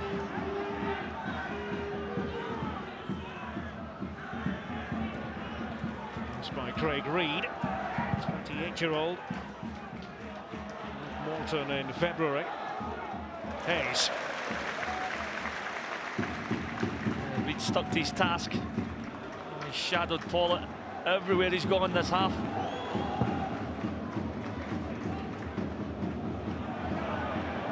Now again. Can he carve out the opening? Hutchinson. What a challenge that was. Crucial. Yeah, good pace by Hutchinson. Clever play by McGinn on the counter-attack. But this is a quality tackle. And a good pace shown there by Hutchinson. Sean Hutchinson to the rescue for the Steelmen. David McInnes trying to get his message across. But he's not quite standing free just yet. Still an element of doubt about it in terms of who's going to finish second, who's going to be third. Lasley, Hamill.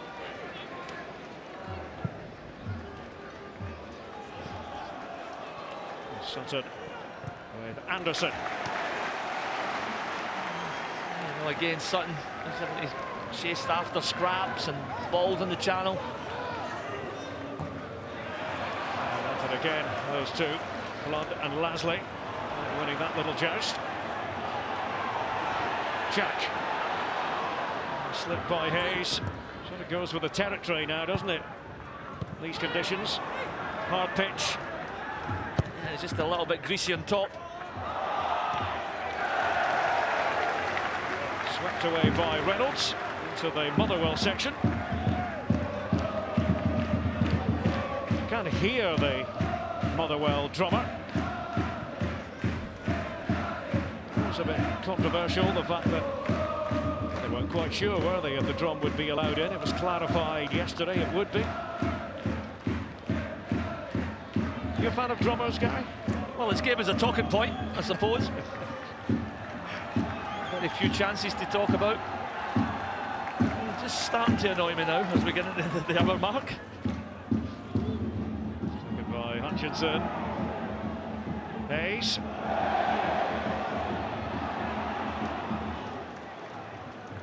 don't think you'd be too critical of the drummer, Gary, given that I think these are Newark Hill boys. Your neck of the woods. That's my hometown. Are they from Newark Hill? Well, I don't know if the drummer himself is, but many of the Motherwell boys from that area. Down it's Kerr who's gone down. Lasley. Flood. Paulett.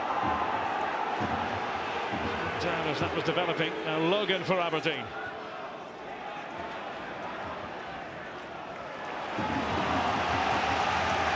James McFadden is going through his paces. Just trotting back now towards the Motherwell bench, McFadden. Started the last game, the 2-1 win against Inverness. 2-1 victories for Motherwell in their most recent matches. You'd have to say the game's crying out for a bit of McFadden. Jack for Aberdeen.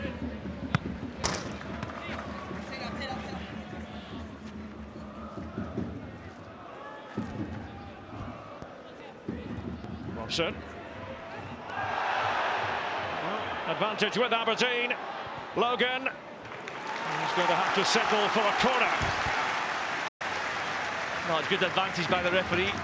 We'll have a little 1-2.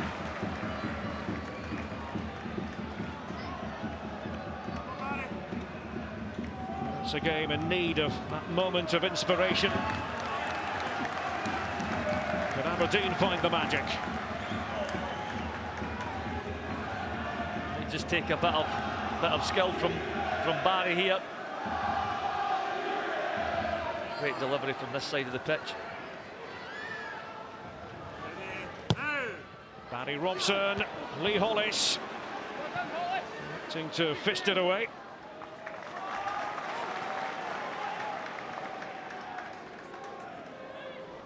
Flood thought about taking it. Left it for McGinn.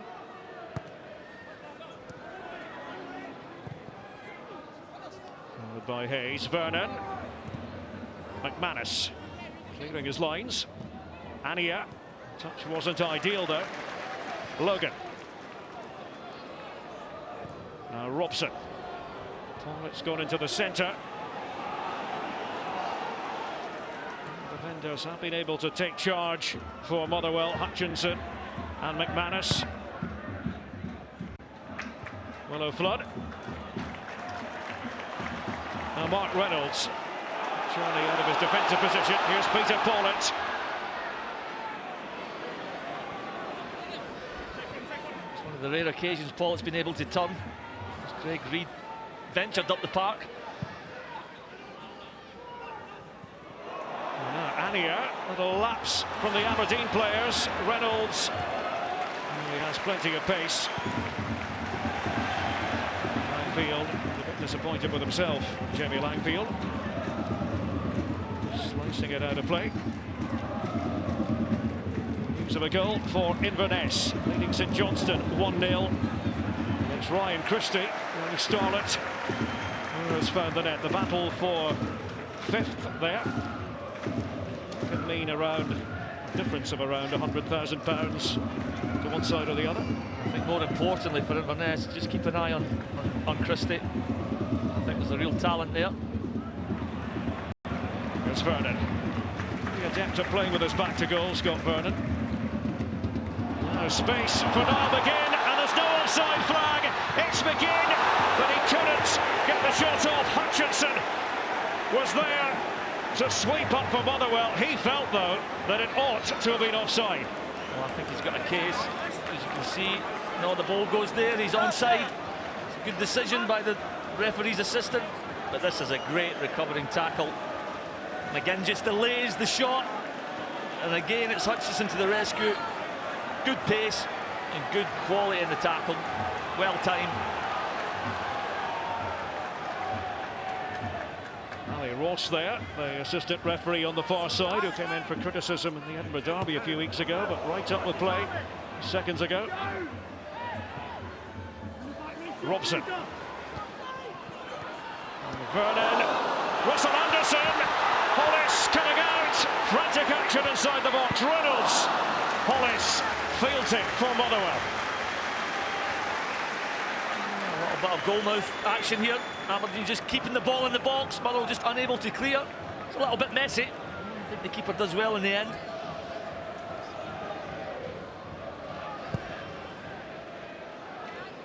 Aberdeen have been forced to take the game to Motherwell on this final Sunday of the season.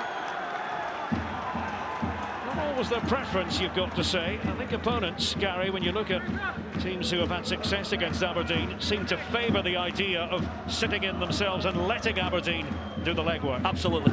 You know, I think with McGinn and Pollett, they're really set up for counter-attacking. And when they're bossing the game, lads, I just don't think it suits them. I think they're a team set up just to counter-attack, and Motherwell just did the exact opposite. They've never been open to that counter-attack.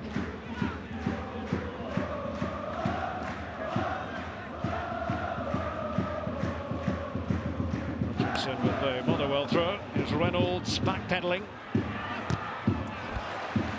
through the youth set-up for Park. Mark Reynolds play for Sheffield Wednesday, didn't work out though, but found a home here in Aberdeen. He's a player that I thought would have succeeded south of the border.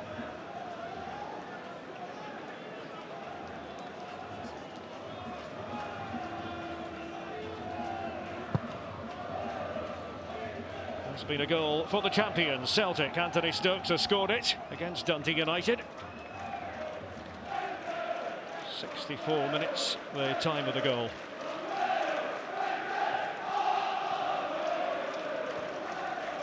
The defences have been on top here. So it's going to be a nervy sort of occasion. Hollis. Straight to Robson. Here's Jack now. McGinn. Still Niall McGinn. He duped Kerr. And it comes to Willow Flood. Scored a cracking goal against Hibs here at Pittodrie from outside the box in January. Perhaps the counter-attack is on for Motherwell. Lasley's threaded pass intended for Aya. Now Lasley has to get back. Johnny Hayes. Willow Flood.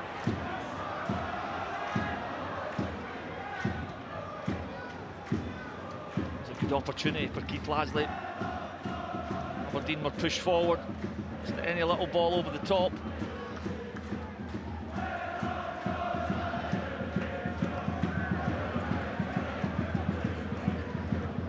It's as though Stuart McCall is going to introduce young Jack Leach, the 18-year-old. The son of Scott Leach, player and assistant manager at Motherwell now, academy director. Robson, Logan. Lasley over there defending for Motherwell. Is it enough for Keith Lasley?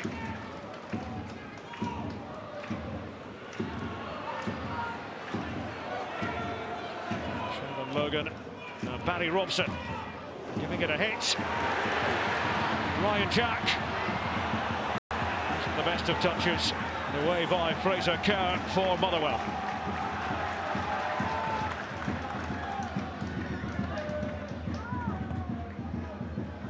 Seeing much more of the ball than Motherwell. Steelmen still in this in terms of the fight for second. Logan. Vernon and Paulett waiting inside the box, still with Shaylin Logan. There's no foul. Ania. And John Sutton. Top scorer, 22 goals, 40 matches, his best goal-scoring season. Niall McGinn. He's just got to get a hold of the ball there. It's just wave after wave of attack by Aberdeen now. Logan. Logan feeds it in. Paulett. It's met by Reid. It's Vigurs with a header away. Now Lasley. Hamill all the way up towards Ania. Anderson taking charge of the situation. And the ball just keeps coming back as Motherwell unable to get any sort of possession. Just can they make this possession work for them? You can see it's all Aberdeen. Just followed suit from the first half. Johnny Hayes. Spin. The turn by Vernon. Paulett, McGinn. Ball came off Lasley. Northern Ireland international McGinn again. Reynolds for Paulett. Craig Reid getting stuck in. Motherwell come away with it, and it's Lasley.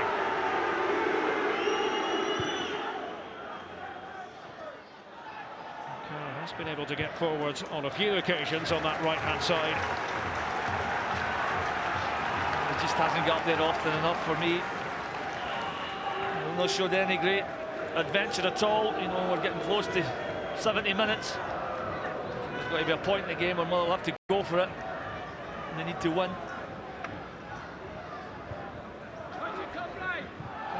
November 2008 for Aberdeen's last home win against Motherwell. They've been the draw specialists in recent games. 5 games, the last 8 ending all even in the league. Now Sutton, and here in the middle, sufficient guile from Sutton, and here's Russell Anderson. As I said, it's just a giveaway, it's cheap, and then the ball just keeps coming back. Another wave of attack.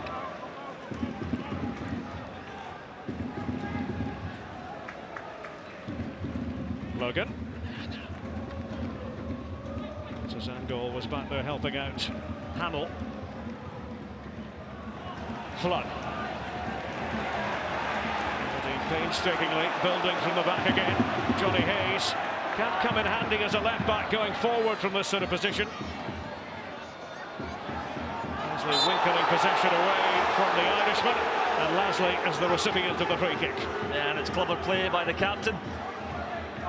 And this is what he does ever so well, you know, turning back and helping his back 4, back 3, and just cleverly wins the free kick. He's in his testimonial year. Very, very, very consistent footballer. Very healthy attendance on this miserable day. 17,016 at Pittodrie. Many of the fans able to pay cash at the gate.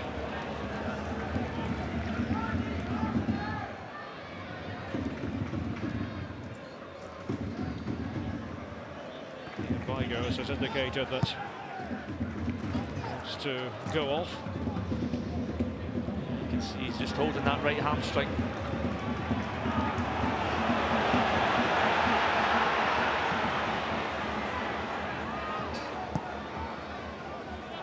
A larger crowd here at Pittodrie today than for the crucial Hibs Kilmarnock match at Easter Road yesterday, and with the TV cameras here as well.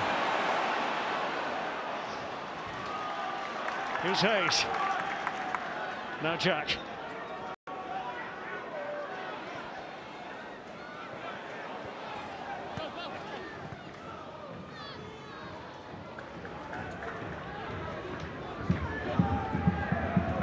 Hayes for Mark Reynolds. Inside the final 20 minutes. It hasn't been a festival of flowing football this, but was never particularly lightly given the circumstances, given what's at stake. Yeah, there's been no rhythm, there's been no flow. As we keep getting into this final third, I know I'm a little bit guilty of repeating myself, there's just been that lack of guile. It's the cleverness in the pass. Well, Vigurs is on the ground now. As we mentioned a minute or so ago, signalled over to the bench. Hamstring. So the substitution for Motherwell, Jack Leach, the 18-year-old, will take the place of Ian Vigurs.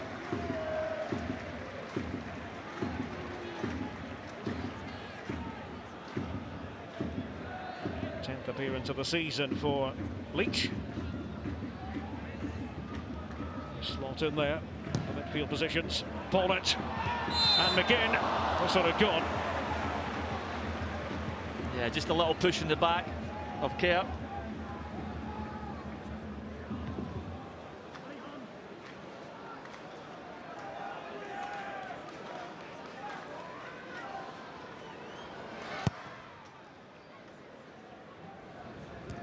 A draw helps Aberdeen in the fight for second in the Scottish Premiership.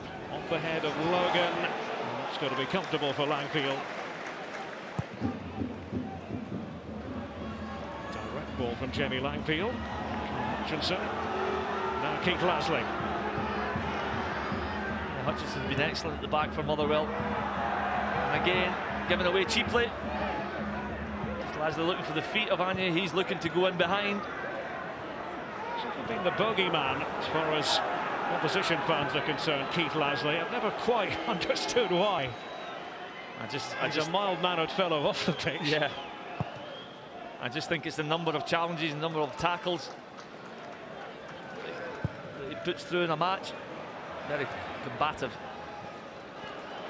Great Motherwell servant. Stevie Hamill likewise. The breath of Barry Robson on his neck. Just a little apology from McLean, the referee. Should have let that one go.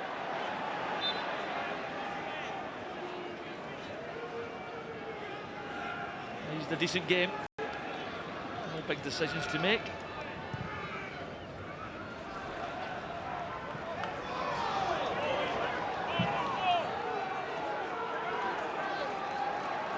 Stuart McCall knows it's getting close. Motherwell require a goal.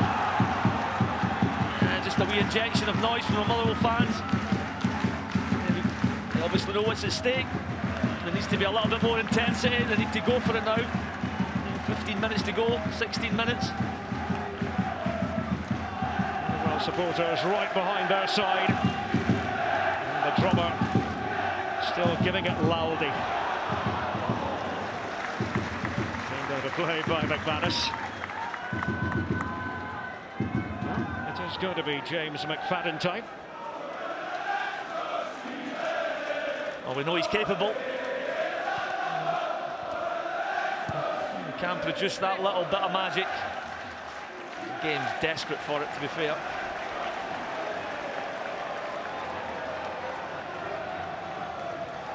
James McFadden. Gives Motherwell so much experience and know-how. Didn't start the season all that well, by his own admission. He's got stronger as the season has grown older. It's just been glimpses, though, I feel. Here's Jack. Oh, and Vernon was close to it. Unable to make contact with the ball. Well, Derek McInnes thought that was better. Yeah, they want to throw in really well here. Jack works on his right foot. He whips it in. It's calm defending by Hamill. He'd be looking for somebody just attacking that back post. It was a super ball in by Jack. Today from 4:30 on BT Sport 1, it will be Roma against Juventus from the Stadio Olimpico. Second against first. Juventus already crowned champions. They won the Scudetto. Sunday the 25th of May from 3. It will be the Scottish Premiership playoff final, the second leg, the decisive leg. And Hibernian will be hosting that return leg, facing either Hamilton Accies or Falkirk. Very much looking forward to bringing you all the action from Easter Road on the 25th. Stephen McManus is trotting off. So there we had it for Motherwell. Defender sacrificed, more attacking player James McFadden on. Yeah, they go for the back four now, and away from the back five.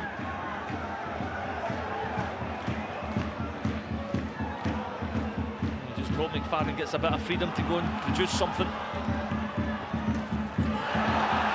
And that is going to be a corner.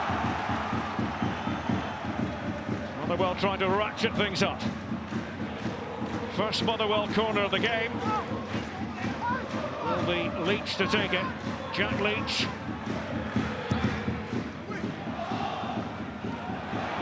Problems for Aberdeen when all was said and done. McGinn. Hutchinson. And it's Hamill. 76 minutes to get your first corner. 2-0 now to Celtic, by the way. Giorgio Samaras from the penalty spot. Probably his last game. Yeah, it could be a farewell goal.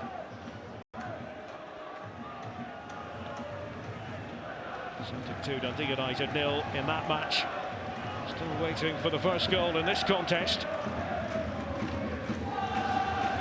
It stays this way. Aberdeen will get second spot. They'll get the later start in Europe.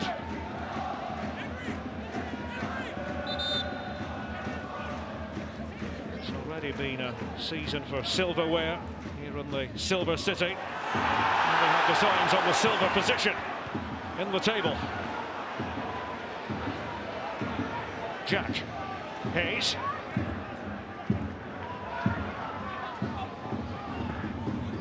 McGinn. Was crying out for the ball to be played to him. It's the one that got away as far as Niall McGinn was concerned. Yeah, I'm afraid that's just been a little bit typical of the game as a whole, just in this final third. Wasted. Just a little slackness in the play.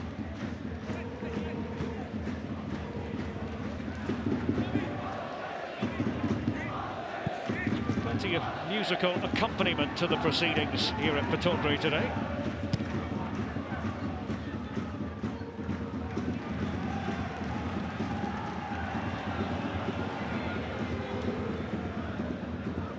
Instructions from Stuart McCall, apparently along the lines. Kerr needs to get further forward. That's what we're hearing from the technical area. Yeah, got to get pushed on. Hasn't really get in the final third a great deal. Neither does this man at goal.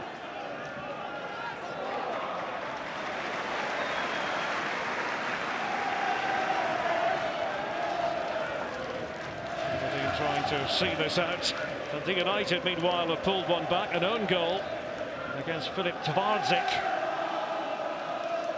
a Celtic player who's had his injury problems. 2-1 now, things tightening in that game. Eddie Robson back on his feet. Well, it hasn't been a work of art from either side, but no one will remember that in full time. All about where the teams end up on the table, and Aberdeen are the current occupants of second position. I think, as we mentioned, it's been difficult for Aberdeen having to force the game. For nearly the 80 minutes we've been playing. I just think it's been difficult for Motherwell to go from his real negative attitude to try and suddenly switch to an attacking frame of mind. Begin. Flood. Now Hayes.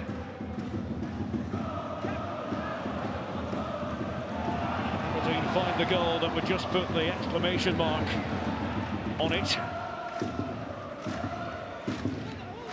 Logan. Comes to Ryan Jack. What about the shot? Next to pass. I'll be wishing he had fired it towards Lee Hollis. We're going to be on for Scott Vernon. Hutchinson, excellent defending. Kerr and Lasley not getting in the way.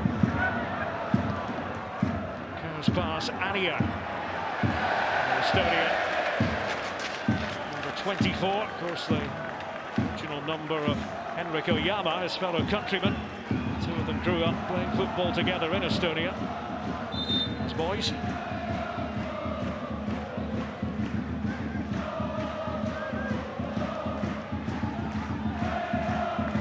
Plenty of kinetic energy from the Motherwell supporters in that little corner. They've been superb, they've been very vocal.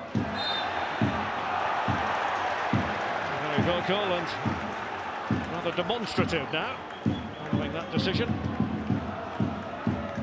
See them bouncing up and down. Long journey on this Sunday, but they're thoroughly appreciative of what Stuart McCall and company have done this season.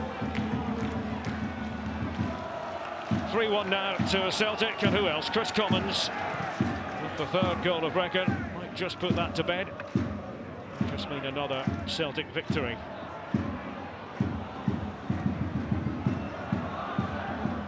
Russell Anderson back there for the Dons. Ania. Hayes getting himself involved. Motherwell ball here. 8 minutes left.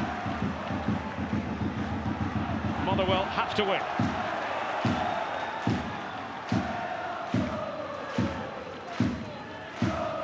It's energetic work, that, isn't it?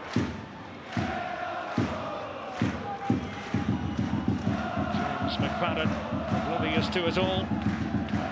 Long throw from McFadden, on the head of Reynolds. Hutchinson tried to get his head to it. Anderson made sure he didn't. Jack. Picked on by McGinn. This is Hamill. Away by Willow Flood, now it's opening up for Aberdeen. McGinn. the other way though, and Vernon in the centre. Still might be doable. Vernon, and Paulett offside. Well, Peter Paulett unable to find the net anyway, but the flag had gone up. Alistair Ross. Yeah, it's decent play here. At the feet of Vernon. And he's not offside at all. It's a poor decision. He's a good couple of yards onside. And it's the first time he's just released himself from the shackles of Reid.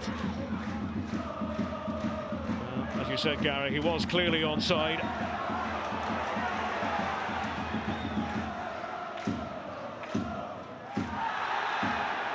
It's going to go Aberdeen's way. Mosley was high up the pitch.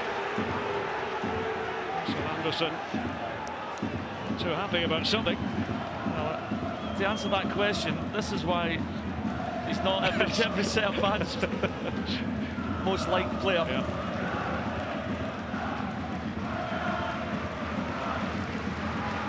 Wednesday from 5:15 on BT Sport 1. It will be Shamrock Rovers against Liverpool. Action from the Aviva Stadium in Dublin. Big day ahead for Liverpool. Next Saturday from midday, BT Sport 1. It will be the pick-up final with Budweiser. Arsenal against Hull City. Start with the live action here. James McFadden thought he was going to be able to run free. Need to hear the whistle. No, you can see clearly. Just clearly pulls him back. Stand free, the Aberdeen anthem.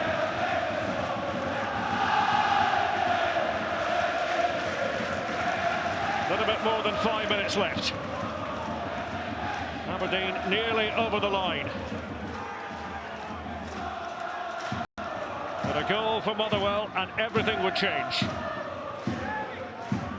I'm looking around the pitch and I just don't know where it's going to come from. Keith Lasley and the Motherwell players looking. Are they going square in the middle of the park? They've got to get it forward.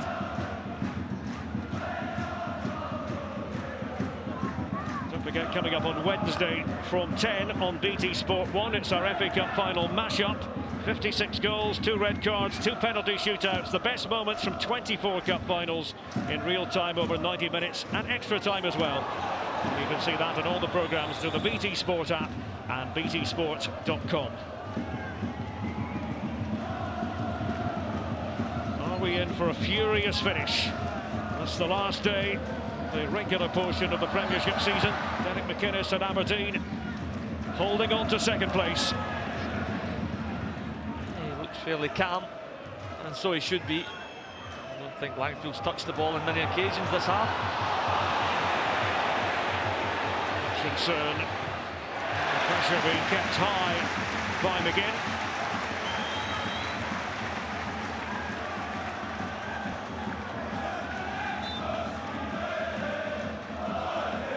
Just not quite enough invention from Motherwell. 86 minutes of football so far. They're going to have to change that if they want to overtake Aberdeen right up the death. Hayes. Hamilton's come across, no handball. Despite the roars from the Aberdeen supporters in the south stand in front of us. It looked as if it just caught me high up in the arm of Stevie Hamilton.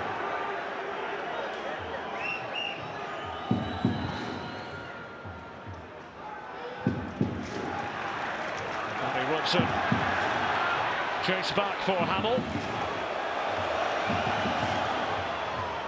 3 minutes left in normal time.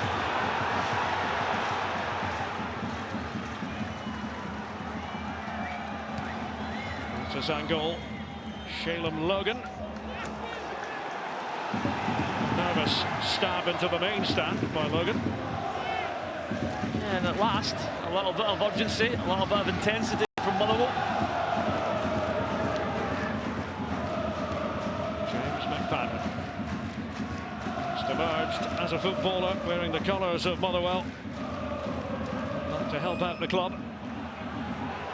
Lasley. Can Motherwell carve out a chance Can they make Langfield work? Well, not this time, not properly.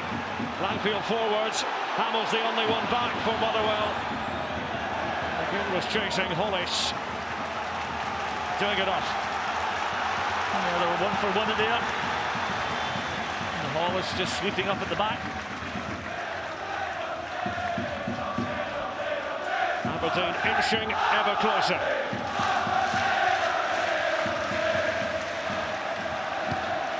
Vernon to the stride of McGinn. It's Hamill. Comes off Stevie Hamill again. It's close to the armbar again.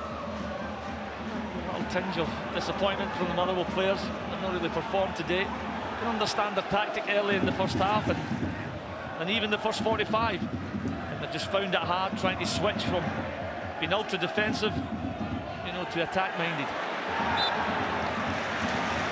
Logan sees the decision go his way.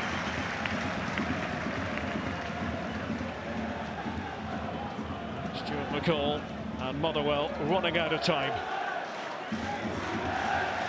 Could it be Motherwell are going to have to start their European campaign 2 weeks before Aberdeen? The team finishing second, it will be 17th of July.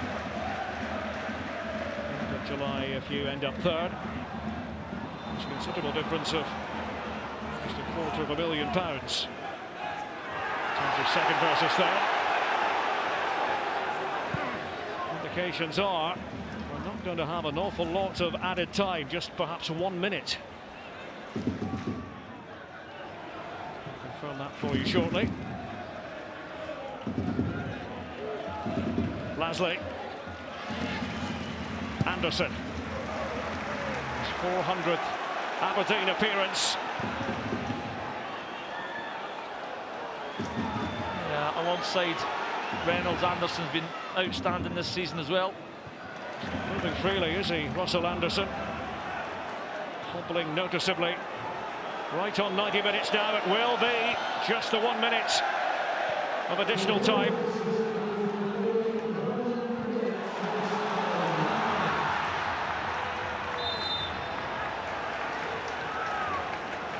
Motherwell need to get the ball forward. Lasley's running over towards Sean Hutchinson, telling Hutchinson to get up there to become one of the targets. He'll do the honours. This is it for Motherwell in the battle for second.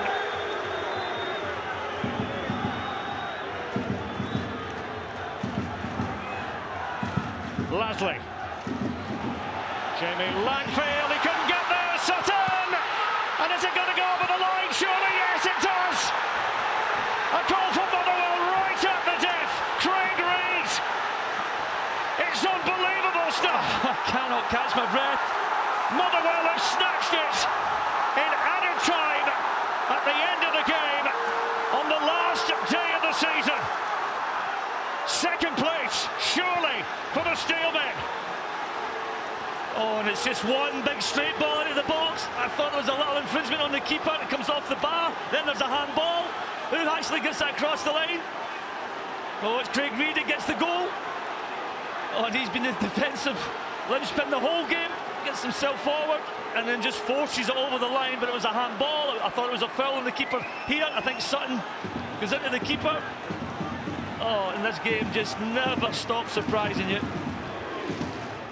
Well, it ends in controversy. Stuart McCall believes that ought to be it. Was there a foul on Jamie Langfield? That'll be one of the big talking points. But the Motherwell fans don't care one little bit.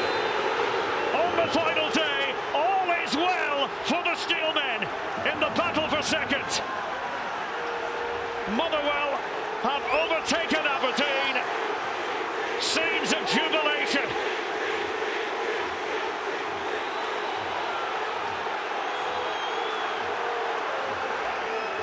Well, the celebrations from Motherwell, but the expressions on Aberdeen faces tell you a different story. Keith Lasley punching the air with delight there. It was last chance saloon time. Lasley's speculative free kick. The Aberdeen players just cannot digest what has just happened. Well, the one decision of the game, I've got to say the referee's got it wrong. And if you talk about smash and grab, It was Aberdeen the entire game. And Stuart McCall got his tactics spot on. Stuart Milne, the Aberdeen chairman. His face told you all you needed to know. But Motherwell are not complaining at all. They finished second. They will get the later start and the small matter of almost £250,000. That's a foul, Derek. They've just seen the chance again there. It's a handball on the line just before Reid crashes into the net. But there, I think that's a foul on the keeper. Russell Anderson got booked after the game there for his protests. But you just cannot, but it's literally the last touch of the game. Well, it's the most dramatic ending possible. The goal by Craig Reid, and Motherwell finished second, while Aberdeen have to be content with third place in the table. The full-time score at Pittodrie: Aberdeen 0, Motherwell 1.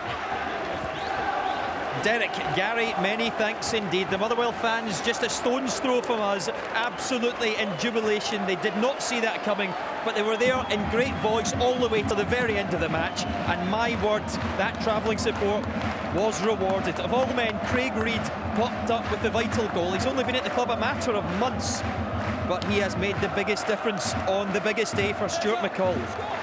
And as you can see there, don't forget, we will be back on Sunday the 25th of May, the Scottish Premiership playoff second leg. We know it's Hibs, they'll be up against Falkirk or Hamilton.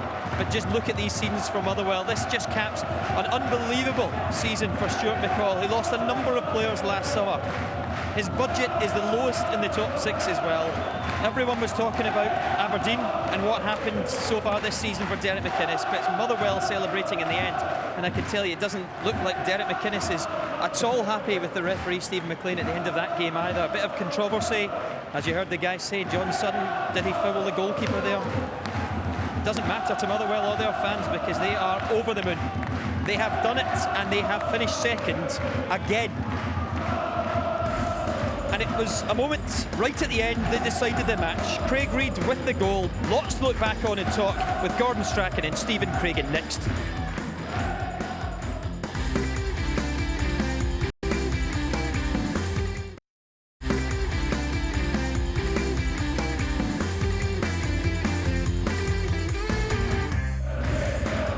Welcome back to Pittodrie. An amazing end to the game for Motherwell. They've won by a goal to nil. Craig Reid in the dying seconds has scored the big goal, which means they finish second. Let's recap on all the top six scores today then. Of course, the Premiership season ended.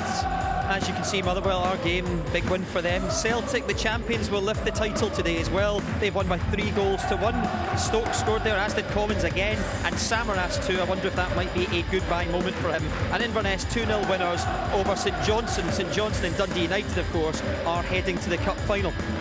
What does it mean for the table then? Well, the movers, of course, are Motherwell. They are up above Aberdeen into second. Elsewhere, Dundee United finished the season fourth. Inverness just 1 point behind them. St Johnstone, sixth place. The rest, of course, was sorted yesterday. Hibernian are in the playoffs. Gordon Strachan, the Scotland manager, and Stephen Craigan, the former Motherwell captain, are with me. Well, we got a bit of drama right at the end. Well, I couldn't see that coming. I couldn't see what we're seeing behind us. Singing and dancing, players running about, players sliding on the ground. Last kick of the game. I just thought the game was just going to drag to a halt. The Motherwell decided in the last 15 minutes we've got to play something extraordinary. We'll play 2 at the back, 4 in midfield and 4 up front, and let's go for that. And it was fantastic. Well done, Stuart. And I've got to say, throughout the whole game, there's a lot of good players out there. I thought Stevie Hamill was unbelievable. He showed young players how to handle a game of football, how to play when pressure's on, and how to deal with it. I thought he was fantastic. And for anybody, I think the one should come to him today than any other player on the pitch. He was excellent again. I'll come to you in just a second, because right now let's get some reaction now with Emma Dodds. Well, Craig Reid and Keith Lasley alongside me. Congratulations, guys. And Craig, I have to start with you. Just talk us through what happened at that goal. I don't know, it was a goal-mouth scramble at the end there. I think there was maybe a handball as well, and I've just followed it in and I've got lucky at the end, and I think it was last minute. It's brilliant, unbelievable. I mean, you just signed for Motherwell in February, coming from Morton. I mean, how does this rate as a moment in your career? Well, it's been a whirlwind season, obviously. I started the season without a club and I signed back with Morton, and I came in January, and it's just been brilliant ever since. I've played every game, and to finish the season like that, it's been brilliant. Keith, we've just been watching the celebrations on the pitch. I mean, just sum up to us what this means to the club. Oh, it's just unbelievable, you know. It's I think we've spoke about it before the game, how big an achievement it would be to finish second, given the turnaround in the squad, and the job the manager's done again is a great one. And every club's just got to take great credit again. I think the way we've consistently performed at this end of the table for the last few years, I think everybody's got to take a pat in the back now. And for the fans out there, unbelievable. And for obviously been at the club a few years now, and certainly I don't think I've ever done into a game like that in my life. But credit Aberdeen as well. They actually were the better side in the game, to be honest, and they've had a fantastic season. They'll be strong again next year. So credit to them, but we'll certainly enjoy our night. Craig, did you feel that the chance to finish second was perhaps slipping away, given the possession Aberdeen had, and obviously no goals in the game until you put the ball in the net? Well, they had the majority of possession, and we knew that if the game was level as long as that into the game, we would still have a chance, and we got the chance in the end. As Keith said, we're probably the better team with most of the ball, but all we needed was the one chance, and we got it in the end, and it's in the net, and that's it, it's done. Do you think that's just earned you a new contract at Motherwell? 5-year deal. New lucrative, no. We'll see what happens, but no, I feel brilliant just now, it's great. And Keith, your testimonial year, you're out of contract as well this summer. What does the future hold for you next season? Yeah, I mean, hopefully, there's no doubt. I hope I'm still here. It's, as you say, it's been a big year for me personally in terms of the testimonial, and it's just Europe to look forward to again. It's been fantastic, great end to a great season, and hopefully there's more to come from us next year. Well, guys, you have finished second place. Congratulations, well played today. Thank you. Well done. Some ending from the captain as well. I mean, he was absolutely delighted, as you'd expect, and I'm sure you are happy for your old teammates as well. Listen, there's different ways to win football matches. If it was based on possession and opportunities and having the most creative players, Aberdeen would have won 5-0, but they didn't. Stuart had said his goal out to be defensive, to be hard to break down. It doesn't always work, as Gordon will tell you as a manager. Your tactics don't always come to plan. One long ball was all it took. They gambled, they put people in the box. But listen, Stuart will tell you, this group of players work hard. I know a lot of them, Darryl. They're good professionals. They dedicate themselves. They do extra work. The 30-34, Stephen Hamill, Keith Lasley, wonderful players. Go on, milk it, take listen, it. I've been pelted all over the stadium. I've been given pelters all season long at every single ground. The first fans ever to sing the name, so I'm going to laud it. It was your former team. He's almost got a tear in his eye. I think maybe it's the rain. Keith Lasley was very honest as well, though. He said Aberdeen had the most possession in the game, had the better of the game. Can't forget the season that they've had. They'll be absolutely devastated. I think Motherwell is second in the league, but I think the team have added most of their league this year, apart from Celtic and Aberdeen. I think they've added a lot. They've added crowds, they've had excitement, they've had goals. So I think they're the second, I would probably, influential team of the season, and they won the cup as well. So I think it's been a great season for them. But for Motherwell to get that, it says, did you see Stuart at the end? Stuart McCall. Everybody else has gone bonkers and sliding about. He's walking about saying, well done, thank you very much, that's great. He deals with it, and that's how his team can handle situations where it's under pressure, because the managers can handle games like this. He handled it brilliantly. And one of your friends will be over the moon. Your former manager, Stuart McCall, will be delighted. Right now, he's with Emma Dodds. Yes, he is, Darryl. Stuart, congratulations. You finished second in the league. Can you sum up your emotions right now?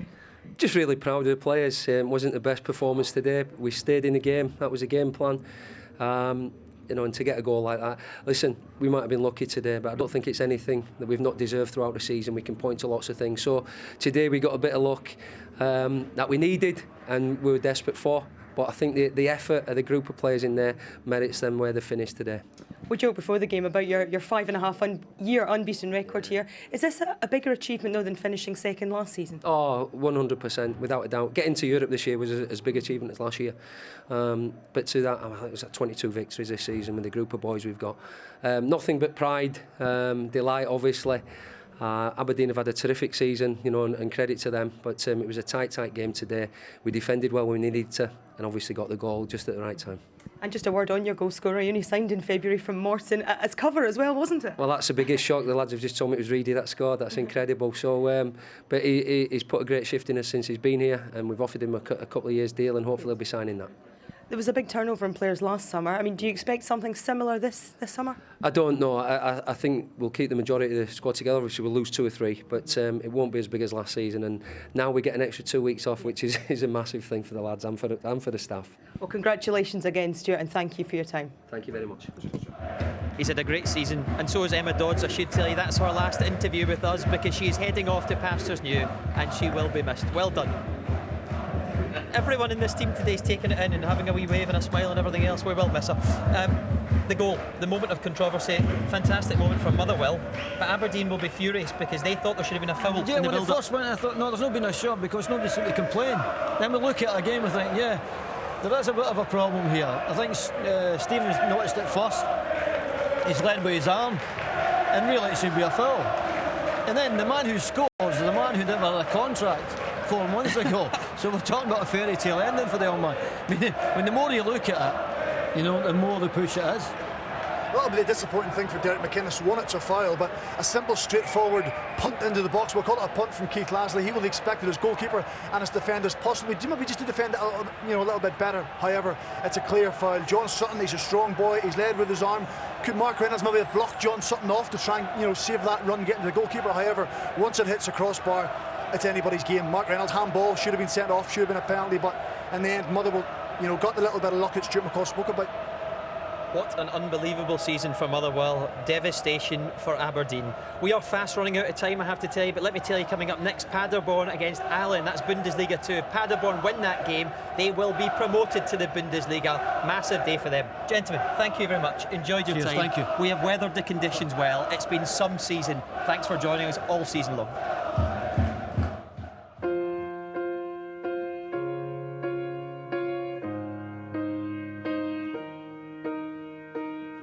What makes a Scottish football season? Is it ambition and expectation? Is it joy and triumph? Even before a ball is kicked, disappointment is already tangled up in drama. No matter the name of the club stitched on a jersey, everyone is united by promises. Everyone pins their hopes and dreams. Yet, for some, the bar of ambition is set too high, making the fall even harder. Hearts suffered defeat before they had started, failing to overturn the 15-point deficit. Celtic did what Celtic does. They won the title in style. Motherwell and Aberdeen entered a dogfight for second place. Mindful that it's never the biggest dog in the fight, it's the biggest fight in the dog. Dundee United's kids blazed brightly, and a Scottish Cup final awaits, as do Tayside rivals St Johnstone and the prolific Stevie May. Inverness Cally Thistle made the top 6, while Aberdeen won their first trophy in 19 years. Danny Lennon and St Mirren survived, but only just. Partick Thistle, Kilmarnock and Ross County too. For the people of Leith, it's not over yet. A relegation playoff remains. But no one likes a bad ending. So predictions and dreams for next season? Impossible to say, impossibly exciting.